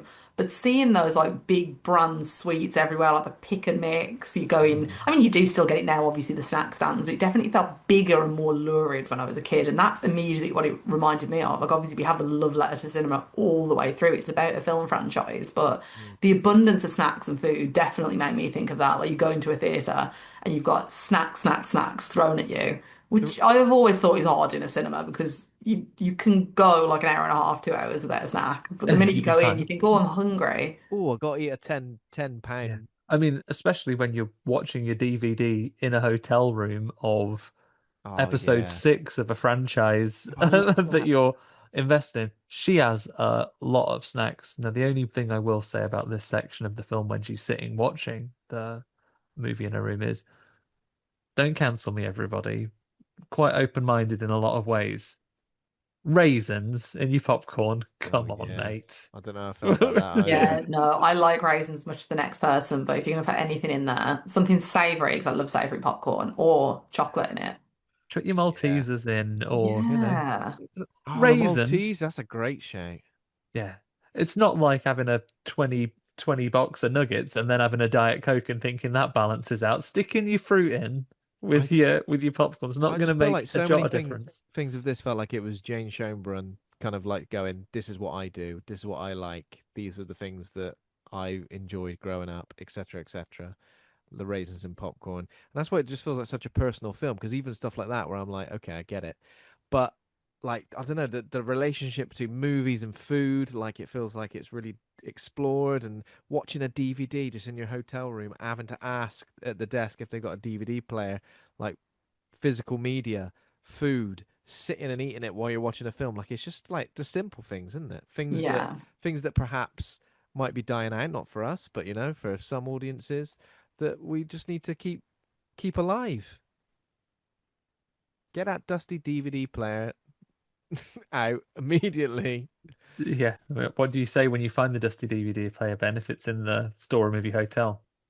Yacht was he say Yahtzee? Yahtzee. Yeah. Yahtzee and then a weird like freeze frame on his face. I do love that. That is Film like, as well. yeah. So, So yeah, like very quickly she finds her way. I mean, Chris gets to not Camp Miasma, that's what it is on film. It is a camp where the actor Billy Presley has retired to effectively and has disappeared from public life and now just lives in this mm, off the road, find it with coordinates, not with an address, but incredibly beautiful like camps. Like the scenery here when she arrives is immediately like stunning. mm, The cinematography is incredible throughout the film. Like when she's in the, even when she's in the cabin, the attention to detail is unreal. I think that's a real, it's a testament to a lot of Schoenbrun's films. Well, like all three. There's, every single detail is accounted for, but I really do think the scenery in this was something else. yeah. The like matte paintings in the background as well are like Stunning. again just stuff that like when you see it in a film in an old film, you go, hell yeah, I love that stuff. I want that more, you know. And in a world of AI and CGI and green screens and you know when you The see like volume.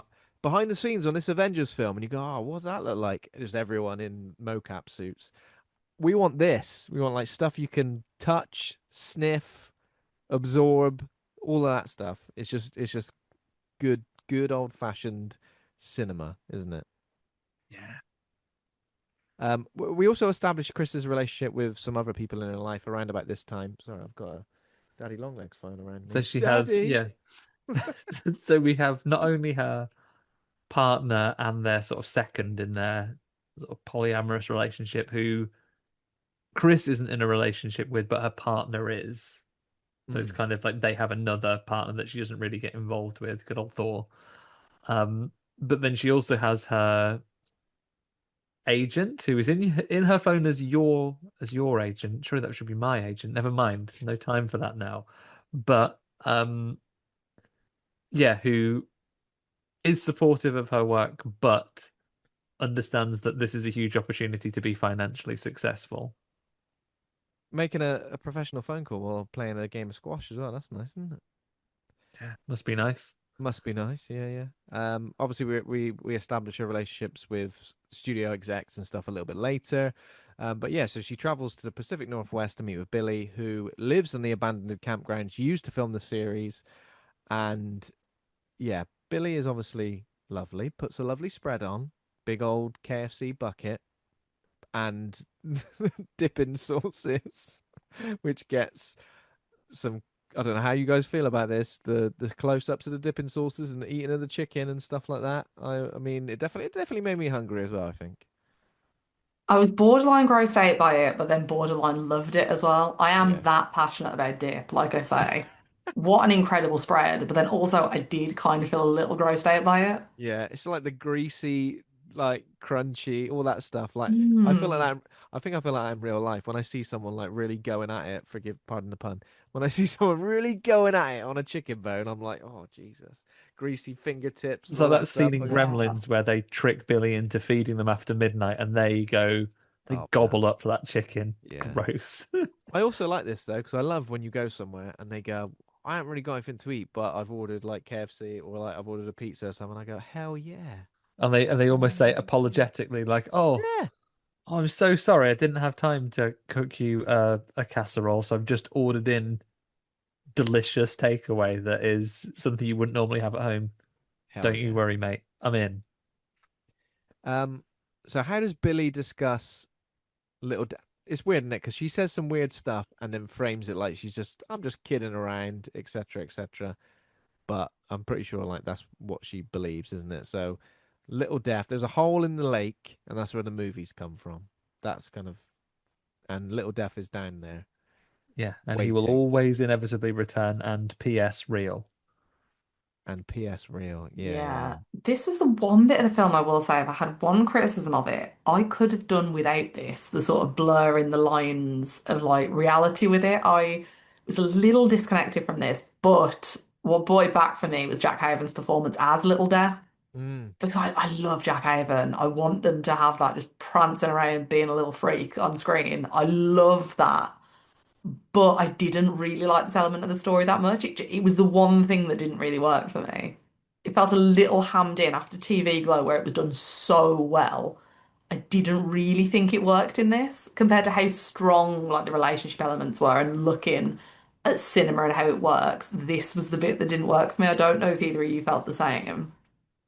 I didn't mind it. I feel like the way it was framed with Gillian Anderson kind of like making out that she was just joking and you think I'm crazy, etc., etc. I thought that was kind of all right. The blurring of reality and like stuff like it goes in so many different directions as the film continues, doesn't it? So it's like difficult to, is this just a fantasy of Chris's? Is this really happening? Is any of this Yeah. if any is any of this real? Is this Chris? Is this the way that Chris is coming to terms with her sexuality? You know, in is this us seeing this? Is that thought process of hers potentially? But yeah, the performance of Little Death by Jack Haven was immense. There were some absolutely great moments. Already talk about the sequence I loved, and I will talk about the sequence I loved. But the moment where we kind of zoom in on the tiny little square of Jack's face through the little death mask, and the soundtrack kind of like fades away, and you kind of think that's the end of that particular sequence, and then it continues.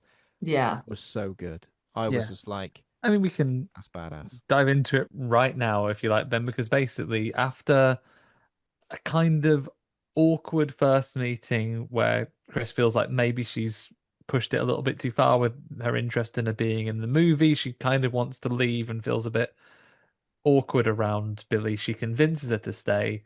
And then the following day, as they get together and have some breakfast, they begin to talk again, and they sit and they watch in a cinema room that Billy has at the camp some of the original film.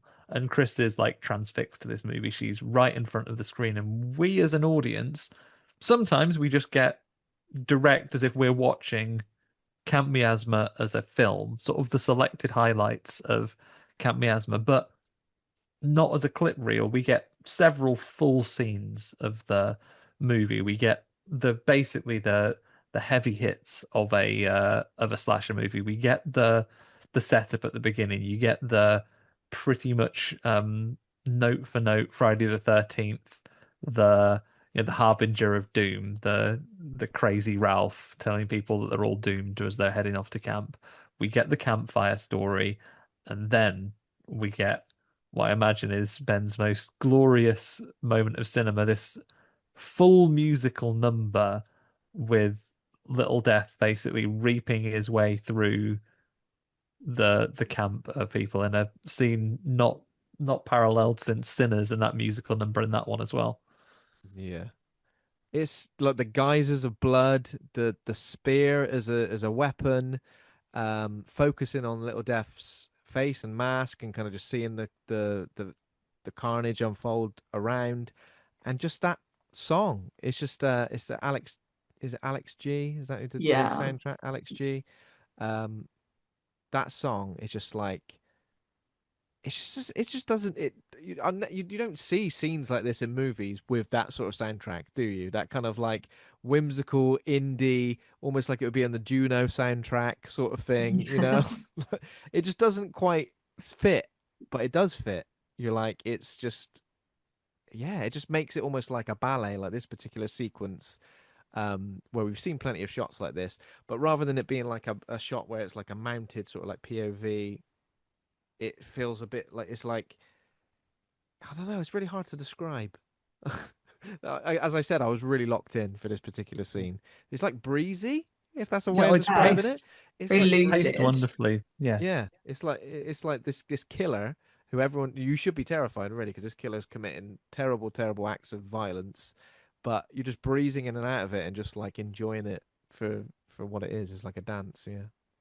It's one of those scenes that really makes you realize why you love cinema so much. And in a film that is really looking at a love of film, it's just Yeah. perfect. It really, like you said, you do not get scenes like this presented in that way, and they work. And I think it's a real testament to Schoenbrun's power of understanding their audience, understanding how to make impact. Because Yeah. to me, like watching this scene back, it felt very much like how we look at like the sanitization of violence. It felt like it was kind of poking fun at that a little bit because it does feel palatable with Yeah. the soundtrack that it has. It feels a lot less sort of serious. But when you actually look at it, I bet if you remove the music from it, it's incredibly gory and Yeah. incredibly violent and graphic, but it really doesn't feel it with the music. And I thought, again, it seemed like an interesting way to look at graphic violence and gratuity.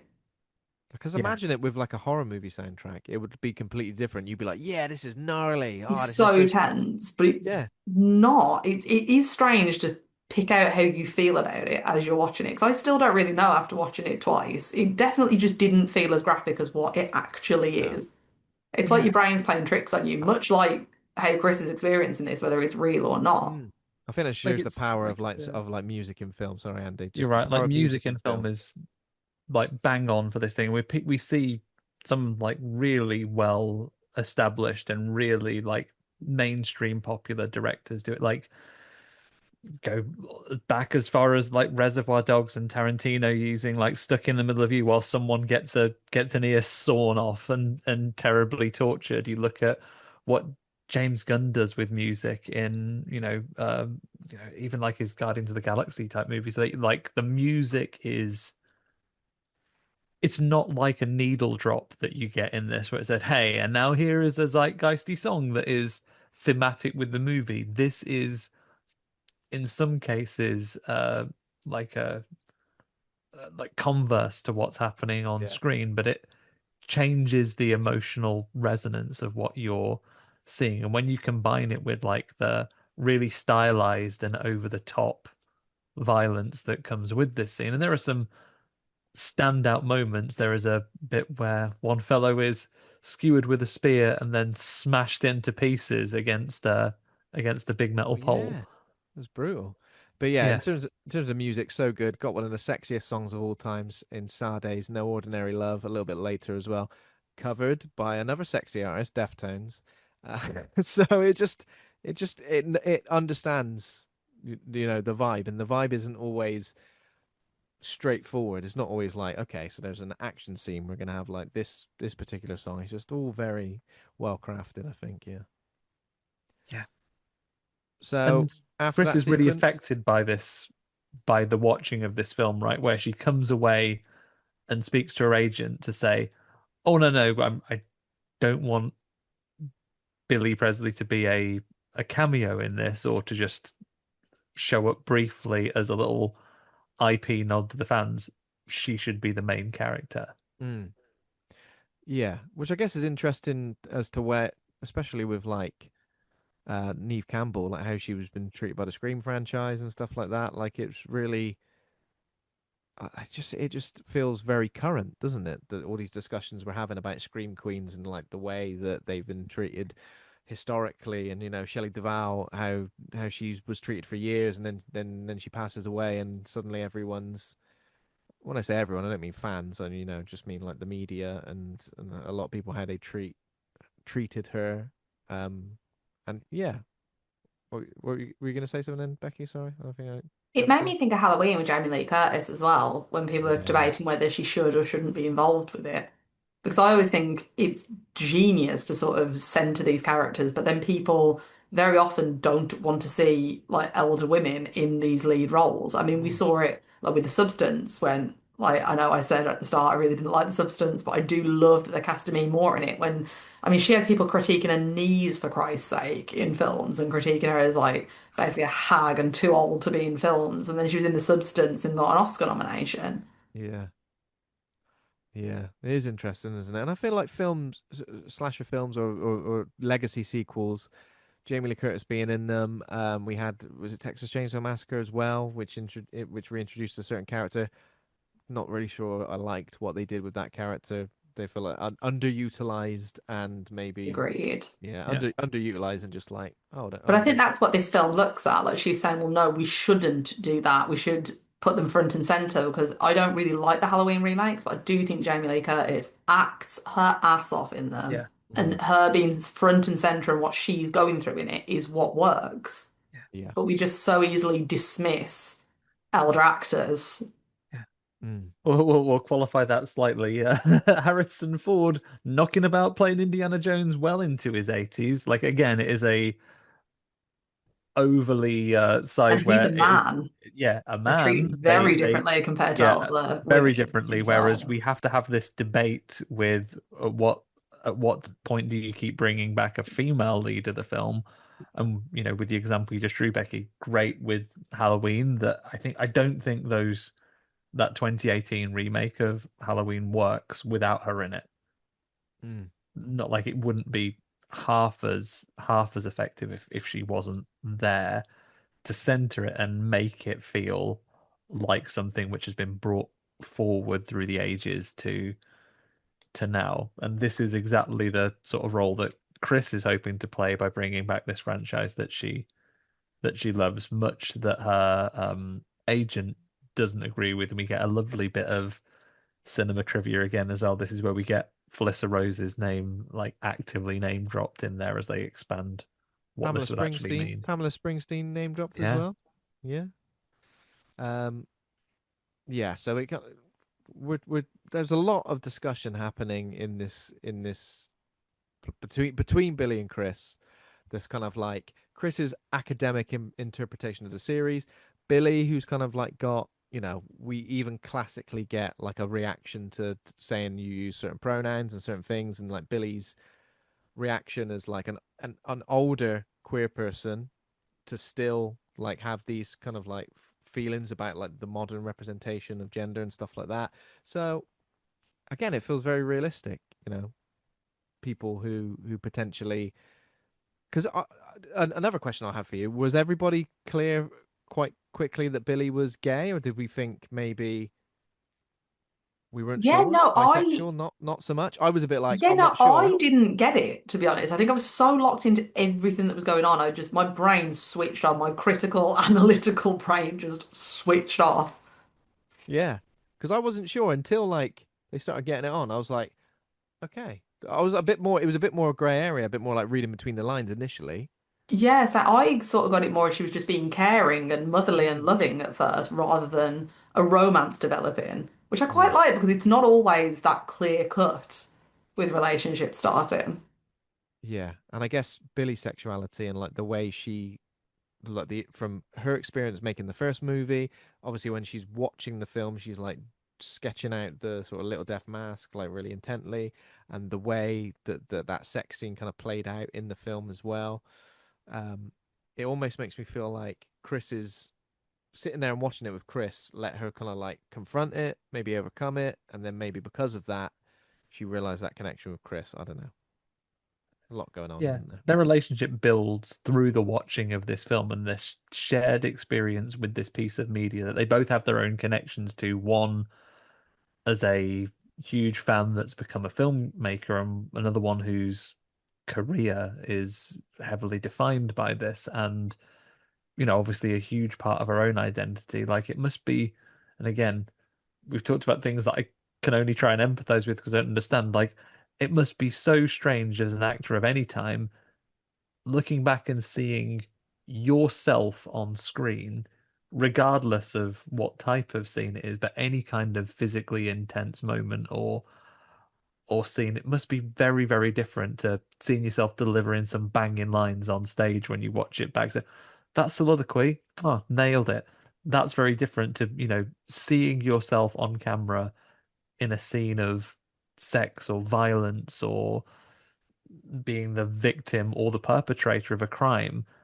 That must be a uniquely strange experience to watch back, particularly with a film which becomes iconic or really like stands the test of time.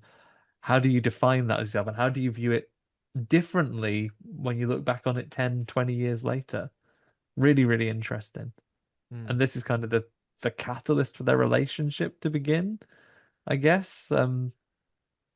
Yeah, because I'm pretty sure they get it on pretty quickly after this, right? Well, not quickly, but Yeah, you I know, mean, pretty soon after this. It's not. yeah, we've heard Chris talking to her agent on the phone, and she's still got an interest, and then she's just out punching a dart. I think it might be the devil's lettuce, though, Ben. Those bad old drugs. And she thinks, you know what?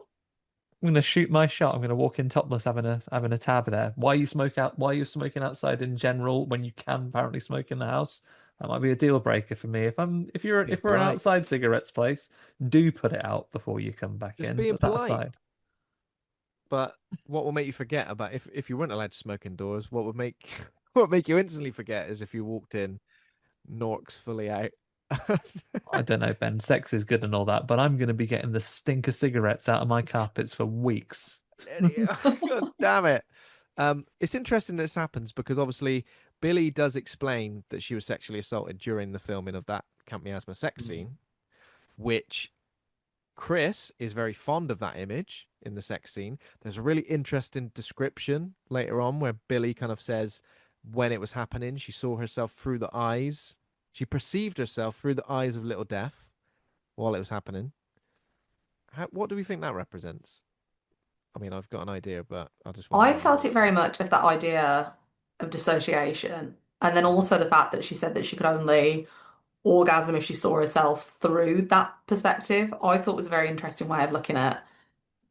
Mm. We hear it fairly often, a taboo, or not often, we don't hear it often is the point, but there is a taboo element of sexual assault and pleasure where people can experience orgasm in that situation and people find it completely unbelievable. And it has been used Mm. in defenses in cases where they're like, oh, well, they enjoyed it, so therefore it's not this. And I thought putting that front and center of this experience again was interesting to make people confront that idea of consent, Mm. pleasure, and where this all lies. I very much saw that as the idea of dissociating and reclaiming her power in that situation. Mm. Yeah. Yeah, that I mean, yeah, that makes total sense. Again, a very like difficult and confronting like idea for audiences to kind of like grip with and come to terms with, and maybe certain people will come away from that with a different idea of what that kind of represents and what it means. Obviously, on top of that as well, Chris also admits she can only enjoy sex if she fantasizes herself as a sexualized final girl as well. But also, like the way that they have sex, the way that Billy and Chris have sex, we talk about communication. Like even in this moment of sex, Chris is still struggling to communicate. Where she says, she's like, "What do you want? Whatever you want." Dealer's choice, etc. Yeah, but what do you like? How do you like to Oh, be it's like touched, choosing etc. where you're having dinner, isn't it? Awful. Like no one's gonna take a stand. I But reckon you should. You decide tonight. I decided last time. Yeah, well, I don't know what I fancy. yeah, they what's interesting is sorry, stupid point aside, getting back to the seriousness of it, what is interesting here as well is that particularly Billy's character who has lived through a sexual assault and has it on video to re-experience as well, but like how her communication has remained particularly strong. And when Chris begins to lose confidence in the moment, they stop. They don't have like it stops. Consent can be withdrawn. They have a moment and they talk about what Chris is feeling. They unpack it, and maybe it's one of the first explorations of those feelings that she's ever been able to have.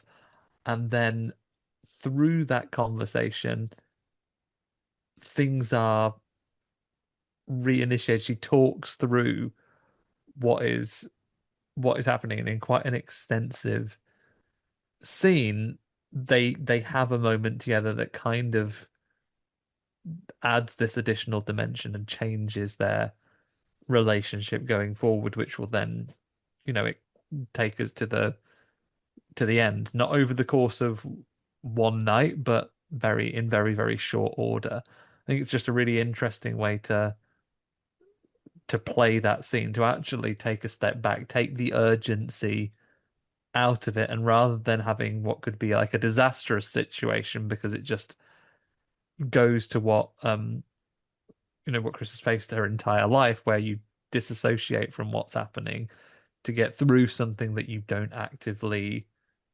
enjoy yourself, to it being something that's for her as well. I think it's really interesting. Don't have the words to fully describe that, but I found it an interesting watch nevertheless.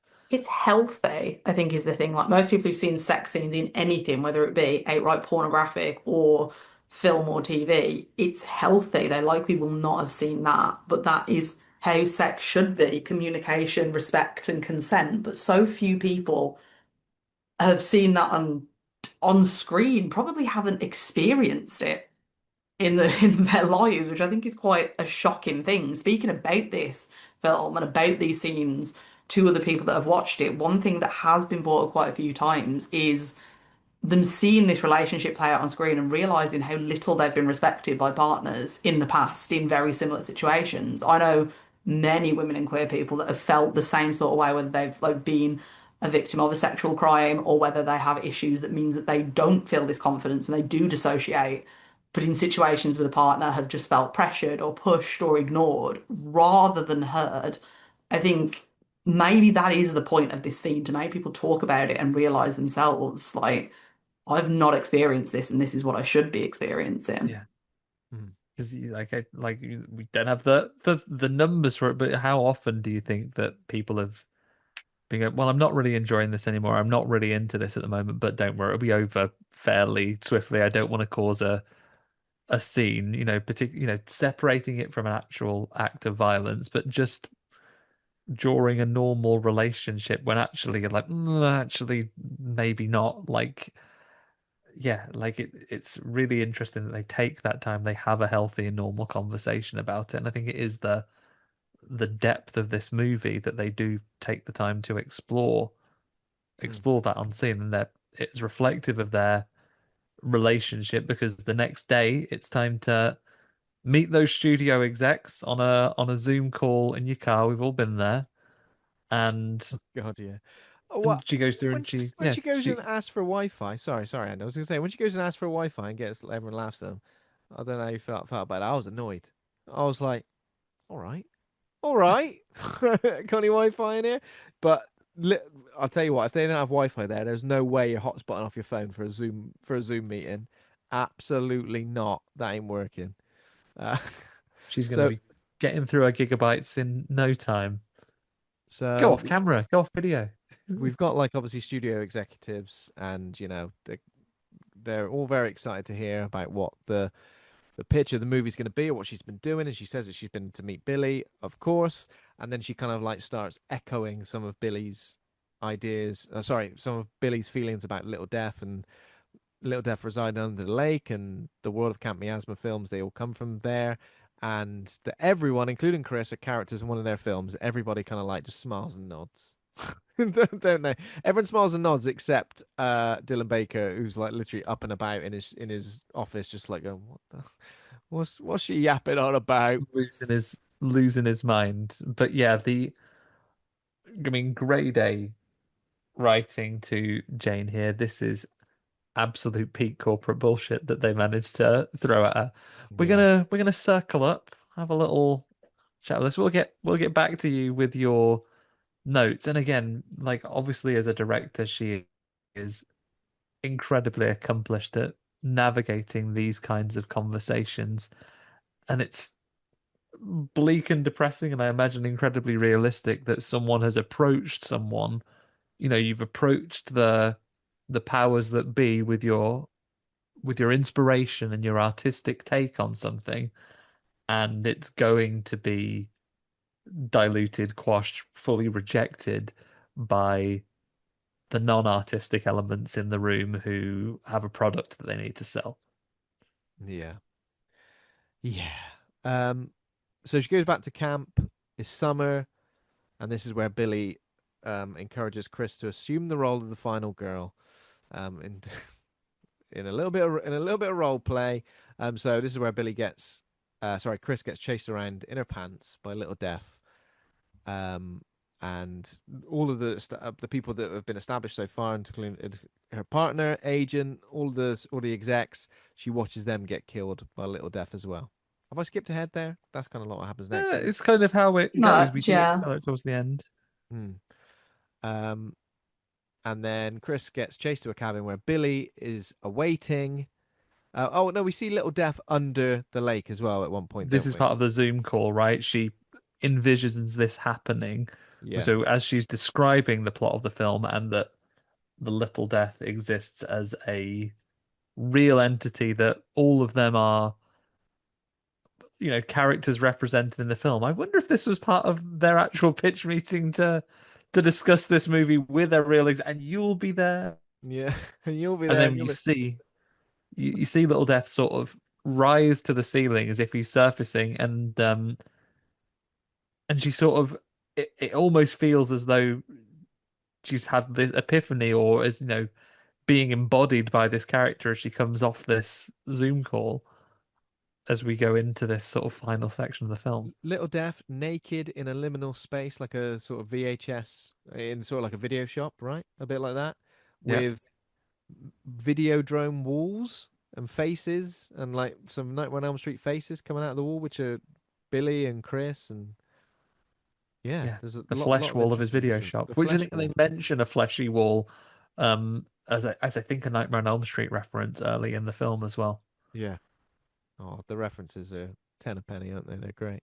Um, yeah, and we're kind of like approaching the end now, aren't we? Well, Yeah, because Billy and Chris have sex again in the cabin, and this is when Little Death approaches, um, spears them. And Billy, they get speared together. It says here that so Chris seems to orgasm as that. There's a moment as well when she's with Billy where she's like envisioning herself again through Little Death, but Chris is doing it, isn't it? That's right, isn't it? Yeah. Yeah. Um, and yeah, this was pretty brutal. The double spearing. Oh, and Chris initially pleading for her life before accepting her fate, um, and kills them both simultaneously. And that is when the VHS copy in Little Death's lair of a new film called Teenage Sex and Death at Camp Miasma, sounds great, what a title, appears. Um, but then they wake up covered in blood. This is obviously the iconic shot that was on a lot of the posters and the trailer and stuff like that. Oh, we brushed over as well. The moment there's a moment where they embrace in a snowstorm earlier as well, with like the So beautiful. so beautiful with like the matte painted background. It's crazy. Like scenes like that. I can't remember the last time I saw scenes like that in a film like this, but in cinema, I guess like Eternal Sunshine of the Spotless Mind, maybe. It kind of gave me those vibes, these bits. It's That so stunning. It's so wonderful to see a film that can be so moving just in imagery, not with like a big monologue or anything that's going on. Not that there's not that in this film, because there's a lot of moving speeches, but I mean, I cried a lot on and off in this film, but that scene specifically, just because of how beautiful it was and how much it made me think, like, God, I love cinema. Like, I love watching films yeah. just because of that quick little scene. Mm. And we get so much in this film as we go through, and I think this feeds into the sort of dream logic of the film. Whereas on paper, we even get day cards as we go through. You know, it's Tuesday, it's Wednesday, it's Thursday as we are going through there. But opening scene when Chris first arrives at the camp where Billy lives, there's a Christmas tree up. We have a scene, you know, the lake is frozen and then it comes to life and it becomes summer. I took it from the end scene that it was meant to be autumn and Halloween because there are people dressing up and the lady that works at the shop likes their costumes. Like it feels like it has different seasons within what is presented as a couple of days, but it's a yeah, it's part of the strange logic of the film which makes it so appealing, I think, as well. And you mentioned that we see the cast of characters dispatched in this one, which my take of it that it was a fantasy element. I don't really believe that all those people drove there to be dispatched in a 5 minute scene. But Yeah, yeah. It felt like it was a fantasy element, didn't it? Yeah. yeah, Like Chris taking control of her life and just, killing the people that holding her back figuratively that are holding her effectively. back. Yeah. I always thought it was interesting. How did you think about this interaction? The interaction with the person who worked at the gas station. So early in the film, the person at the gas station clearly likes or may like Chris and kind of like says, "I like your hair," to which Chris just walk off without saying anything. She's been incredibly rude. She's on the On the phone while phone being while that's served at a happening, shop. yeah. If this had been a straight up slasher movie, if this had been if this had been a straight up slasher movie, your screams that don't have other elements going on to them, this would be a killer, and rightly so. Being rude to people in a shop is every reason that they could have become a killer and got you, and you would. If you get to the final scene and that's you, and they take that mask off, and it's that girl you were rude to when she's serving you, actually, Yeah. because you've earned that. Yeah, But exactly. yeah, and then she gets that compliment returned at last, and the So she gets balance that is compliment restored. returned at last. So I feel like at the start she's sheltered herself from her sexuality. She doesn't even realize that someone's there giving her a compliment, trying to be nice to her, maybe trying to flirt a little bit. But later in the film, when she's fully embraced everything, she's come to terms with her sexuality, she's able to return that compliment. Gillian Anderson returns, so it's Billy that returns the compliment about the hair.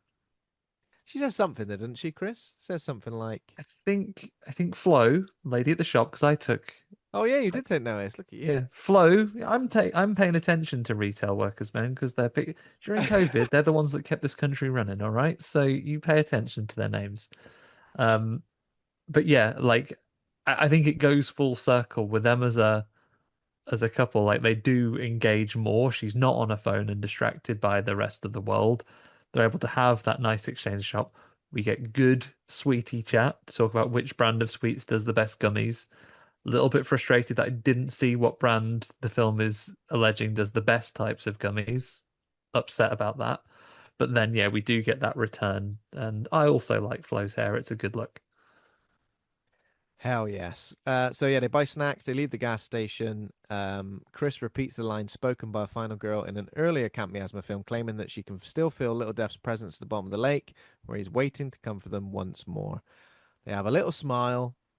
They're covered in blood, and they walk off To I Love hand You in Always hand. Forever, Always Forever. Absolute banger. What film? What song was it at the end? It's I Love You Always and Forever by it's not Donna Summer because that is a completely different person. Well, I There was will look it up. Night Swimming by REM was in this film as well. I can't remember exactly when it was, but I was like underutilized, underappreciated REM track, I would say. There we go. Um, so that's the end. That's the end of the film. Were there tears at the end for you, Becky? Oh yeah, I cried on and off like all the way through this film. I Yeah. just thought the love story element of it I loved. I was really rooting for Chris and Billy, but I really resonated with how they were looking at that sort of dissociation with like sex and sexuality because I feel like myself and a lot of people I know have experienced that, not being able to be in touch with themselves. I mean, myself, especially after like having children and feeling like I don't really know who I am anymore or what I like or anything like that. And I thought it was such a raw and interesting way of looking at it with an element of hope to it. It didn't show it, like you say, those sex scenes where it could have just been disastrous and she ended up storming off and crying. And they had a conversation then when Mm. she was already traumatized by the situation, rather than how they did show it, where it's like, you know, you can talk through these things, you can find yourself and you can be happy again. And I thought, I don't know. Normally, I don't like fun and I like bleak films, but I really loved that this was so hopeful and so loving, despite all the gore and the graphic nature of it. There's just such a beating heart of love and appreciation for cinema and a love and appreciation for love. And I think just twinning those two things, I love love, I love cinema. Yeah, it was just a perfect watch for me. I very much came to the end of it and thought this film was made for me, and I really enjoyed it. I was going to ask you to Yeah. sum it up and maybe give us a rating, but I feel like that what you've Yeah, just five said stars, done. See you later, feels like the guys. perfect that feels like the perfect sum up of for it for me. So if you were going to rate it from A to F, pluses and minuses, what would you give it? I'm gonna give it an A because my only, like I said, I did have a critique with it, and it was I wasn't a huge fan of the little death element of it.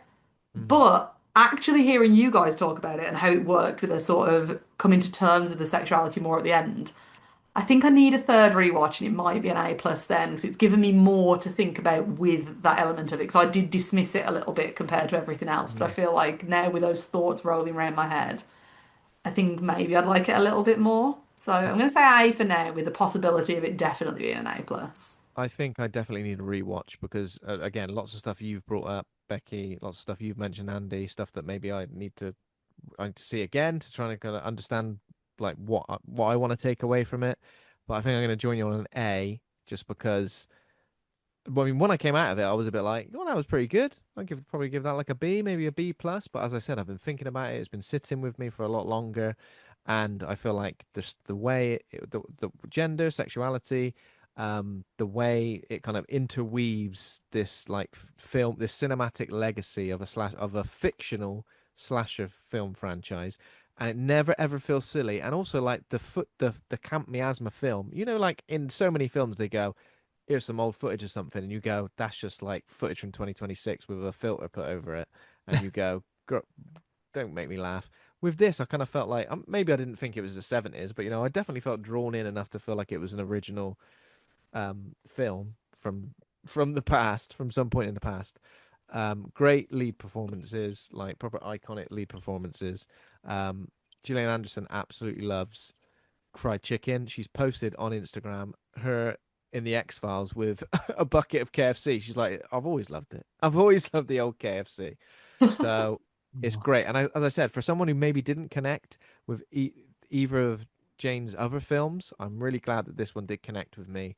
And when you're a bit like, I don't know if I get the hype. I definitely get the hype now. I'm definitely on board. So an A for me. And again, as I said, probably one of my favorite sequences of the year so far. Actually, yeah, my favorite sequence of the year so far.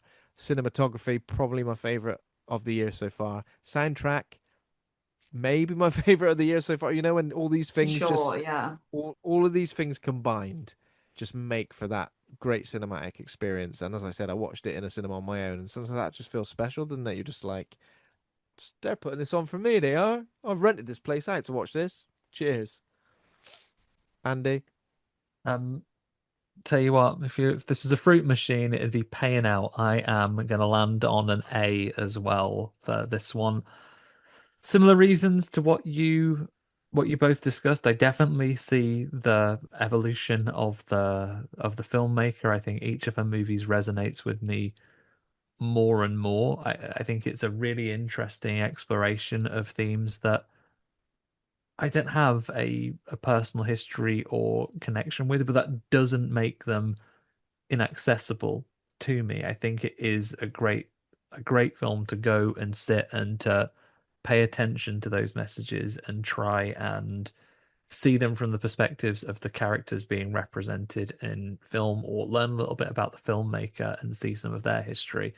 So even for the things I can't experience or truly understand myself, I think it is made and is explored in a really interesting way. So you can come away from this with some form of understanding of what the approach has been. Stunningly made. Like, if what you wanted to do was see some cool slasher action on camera, you're also going to get that because it is portrayed wonderfully, creatively at a really, really fast pace as well. So great delivery to that. The performances are wonderful, really strong soundtrack. Spoilers, it's going to be troubling my top 10 for this year as we get to the back half of the year, unless Fright Fest actually knocks it out of the park with every single one with five-star movies all round. But yeah, like, really unique stories. And again, we talked about as we went through the set, and the character Chris explores it as well. Like, the safety of so many films that you see now. What I want is a big swing. What I want is something with a message behind it and a story to tell, and something challenging for people to absorb. There is now so much being released every single day. I think we should really cherish a different take, or something that actually still has an unsanitized message behind it. And long may we see sort of romantic sexual relationships being included on screen and explored in entertainment that invite conversation about them as well. Yeah, really, really fun to see. Like, will we see this director with getting a swing at one of these big franchises herself? Watched as a pairing with this movie, I'd love to see them back to back. If I've done anything today, producers and big Hollywood bigwigs that I've been throwing out solid ideas. Get this back in cinemas. If you ever give this director a horror franchise, have them run back to back. Let people do the midnight screening of your franchise re-release, but have Camp Miasma playing before it, and you're going to be showing people an excellent time. So yeah, three A's, And let I, Andy design the popcorn bucket. please. my only point on that would be Jane Schoenbrun doing A Nightmare on Elm Street, absolutely, but I don't think this filmmaker needs that. I feel like original stories as well, absolutely. Like, I'd love to see a take on A Nightmare on Elm Street from this director, but it probably would be sanitized by like the studios, wouldn't it? It really would, and I think that would be a shame. I know we've had queer representation in A Nightmare on Elm Street before with part two, and There are folks that'll deny it. there are folks that deny it, and obviously sprinklings in other places in the franchise. But yeah, um, there we go. So that was Teenage Sex and Death at Camp Miasma. Thanks for joining us, Becky. It's been an absolute pleasure. Um, we had great fun chatting about that. I hope you did too. Yeah, thank you so much for having me for it. I love the film anyway, but it's so nice to hear other perspectives of it. I definitely want to go and watch it again and see if I can see what you guys saw in it as well. That's what I love about this film. It sparks so much conversation, whether you love Yeah. or hate it. I do know some people who really didn't like it. Oh, But I just okay. love a film that makes you talk and makes you really, Mm. you know, really think about it. I mean, we've been talking for like 2 hours and it really does not feel like that. And I could No, definitely go for longer with it. There's just so much. absolutely. I don't want to speak for her experience, but if you listen to this, not just because she deserves a download, but I don't want to put words in her mouth or misrepresent her by repeating what she said. I think Stacey's comments on it and her read of that film. Becky, I won't force you to do homework and read a podcast.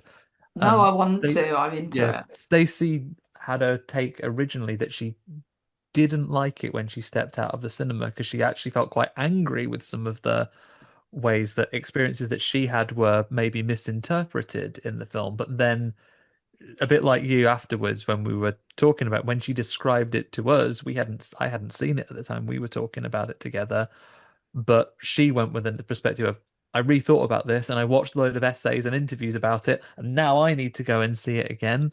So I can, yeah, See I it think from a she has different some really, perspective. really interesting points on it as well. So do us a favor, everyone. Go and look at time of recording, the latest episode of Stacey's Pop Culture Parlor. She has some great takes on this film as well. So go and give them a listen, eh?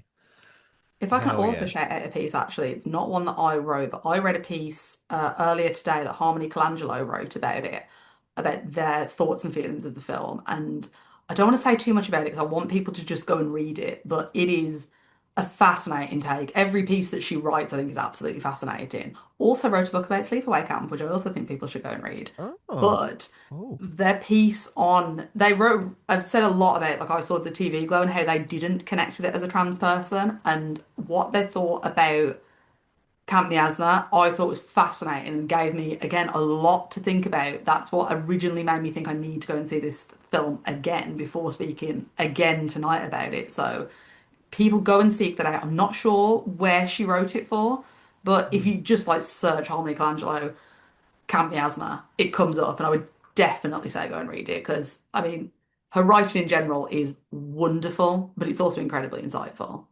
I'm gonna do the work for everybody. I'm gonna go and find it because I want to read it, and I'll put it in the show notes. I'll put that in the show notes. I'll Fantastic. put the link to Stacey's Pop Culture Parlor episode as well, so we can all have a love in on this film. Why not? Becky, where is the best place for our listeners to keep up to speed with you online, with the features and everything else you're writing? So you can find me at BL Says Writes on Blue Sky or on X if you're still using it, or on Instagram at Becky L Says. I do writing at Metro UK, Digital Spy, Fangoria, and Filmhanes magazine, where, like we said at the start of the episode, we've just released our Fright Fest digital edition. We're also well underway creating our October physical edition. If anyone has any pitches, get them to us. If anyone's got any reviews or interviews, please email us. You can find our pitch email on the website. I've got plenty of stories coming out at the moment over at Metro and Digital Spy, features, news, interviews, all sorts. I've got a big interview for Fright Fest coming out tomorrow over on Filmhounds. I can't share what it is because of embargoes, but keep an eye out. It comes out at 8 o'clock and it'll get Oh, everyone hell yes. very excited for opening night, if anyone knows what's playing that night. Um, I have a couple of physical releases locked in the chamber. Again, I can't say what they are, but if you head over to my socials, you'll see them coming out. Again, there's one I think people will be very excited for. Two, I think less people will have seen, but please buy them. It keeps me in work. Hell yes. Oh my I God. can Aren't you vouch for that, busy? Becky. Your writing is so like insightful. Oh, We thank you love so having you on. much. We love having you to chat about these things anyway, but always pleased when whether it's the online stuff, whether it's when you have part of physical releases, essays and so on, or sometimes when I just find myself out and about and the copy of the Metro's there, your name's at the bottom of the article, give another commuter a little nudge on the train and say, actually know her. Oh, thank you. I didn't even pay you to say that. How nice. No, I'll get you a do that drink for at Fright free. Fest, though. There we go. Well, we'll see you at Fright Fest, Becky. We're looking forward to it. 2 days. 2 more days. By the time this episode goes out, we'll probably be on our way. So, how Yeah. exciting. Thanks, everybody, for listening. If you enjoyed the show, become a patron at patreon.com/horror hangout. Thanks to Taj Easton for our theme music. Please consider giving us a rating or review. We're on Instagram, Facebook, Threads, TikTok, and YouTube. Horrorhangout.co.uk for everything in one place. Next week, the Fright Fest 2026 special. I'm sure you're going to see Becky again on that. Um, where we'll be watching all the movies, interviewing as many people as we can, catching up with friends, catching up with cinema goers, catching up with filmmakers. Last year's episode was 5.5 hours. Will it be more? You never know. Do you mean it was 5.5 hours? It was 5.5 hours. Remember, time codes in the episode, so you can skip forward to everything you want to hear us talking about. It's not just 5 hours of just constant rambling. But yeah, the edit, I was I was near death by the time I hit export and saw how many hours it was going to take to export as well. I was like, my God. Usually it's like There isn't enough RAM in the world, thanks AI. But like, yeah, you're gonna need a big old export this year. Yeah, we are gonna do our best to cover as much as we can. If you're listening to this on your commute to Fright Fest, if you see us out and about there with the pink microphones, we are like reasonably friendly, I would say. Yeah, come and say hi. Very friendly. Go and give them a Yeah. chat. They'll talk your ears off, and then you'll be in a 7.5 hour episode. There's always a moment where me and Andy look at each other and go, should we edit this a bit more? And then we just go, nah, there's too much. I mean, I can be role positive at editing because it wouldn't be me that did it. Like Ben does all Andy's the just hard saying, work. yeah, edit it some more, edit it some more. That'll be Edit fine. it some more. Edit all the dead air out. I go, there is none. None of us shut up for long enough. Okay, there we go. That was fun. Thank you so much, Becky. And thanks everybody for listening. See you soon. See you at Fright Fest, everyone. Bye.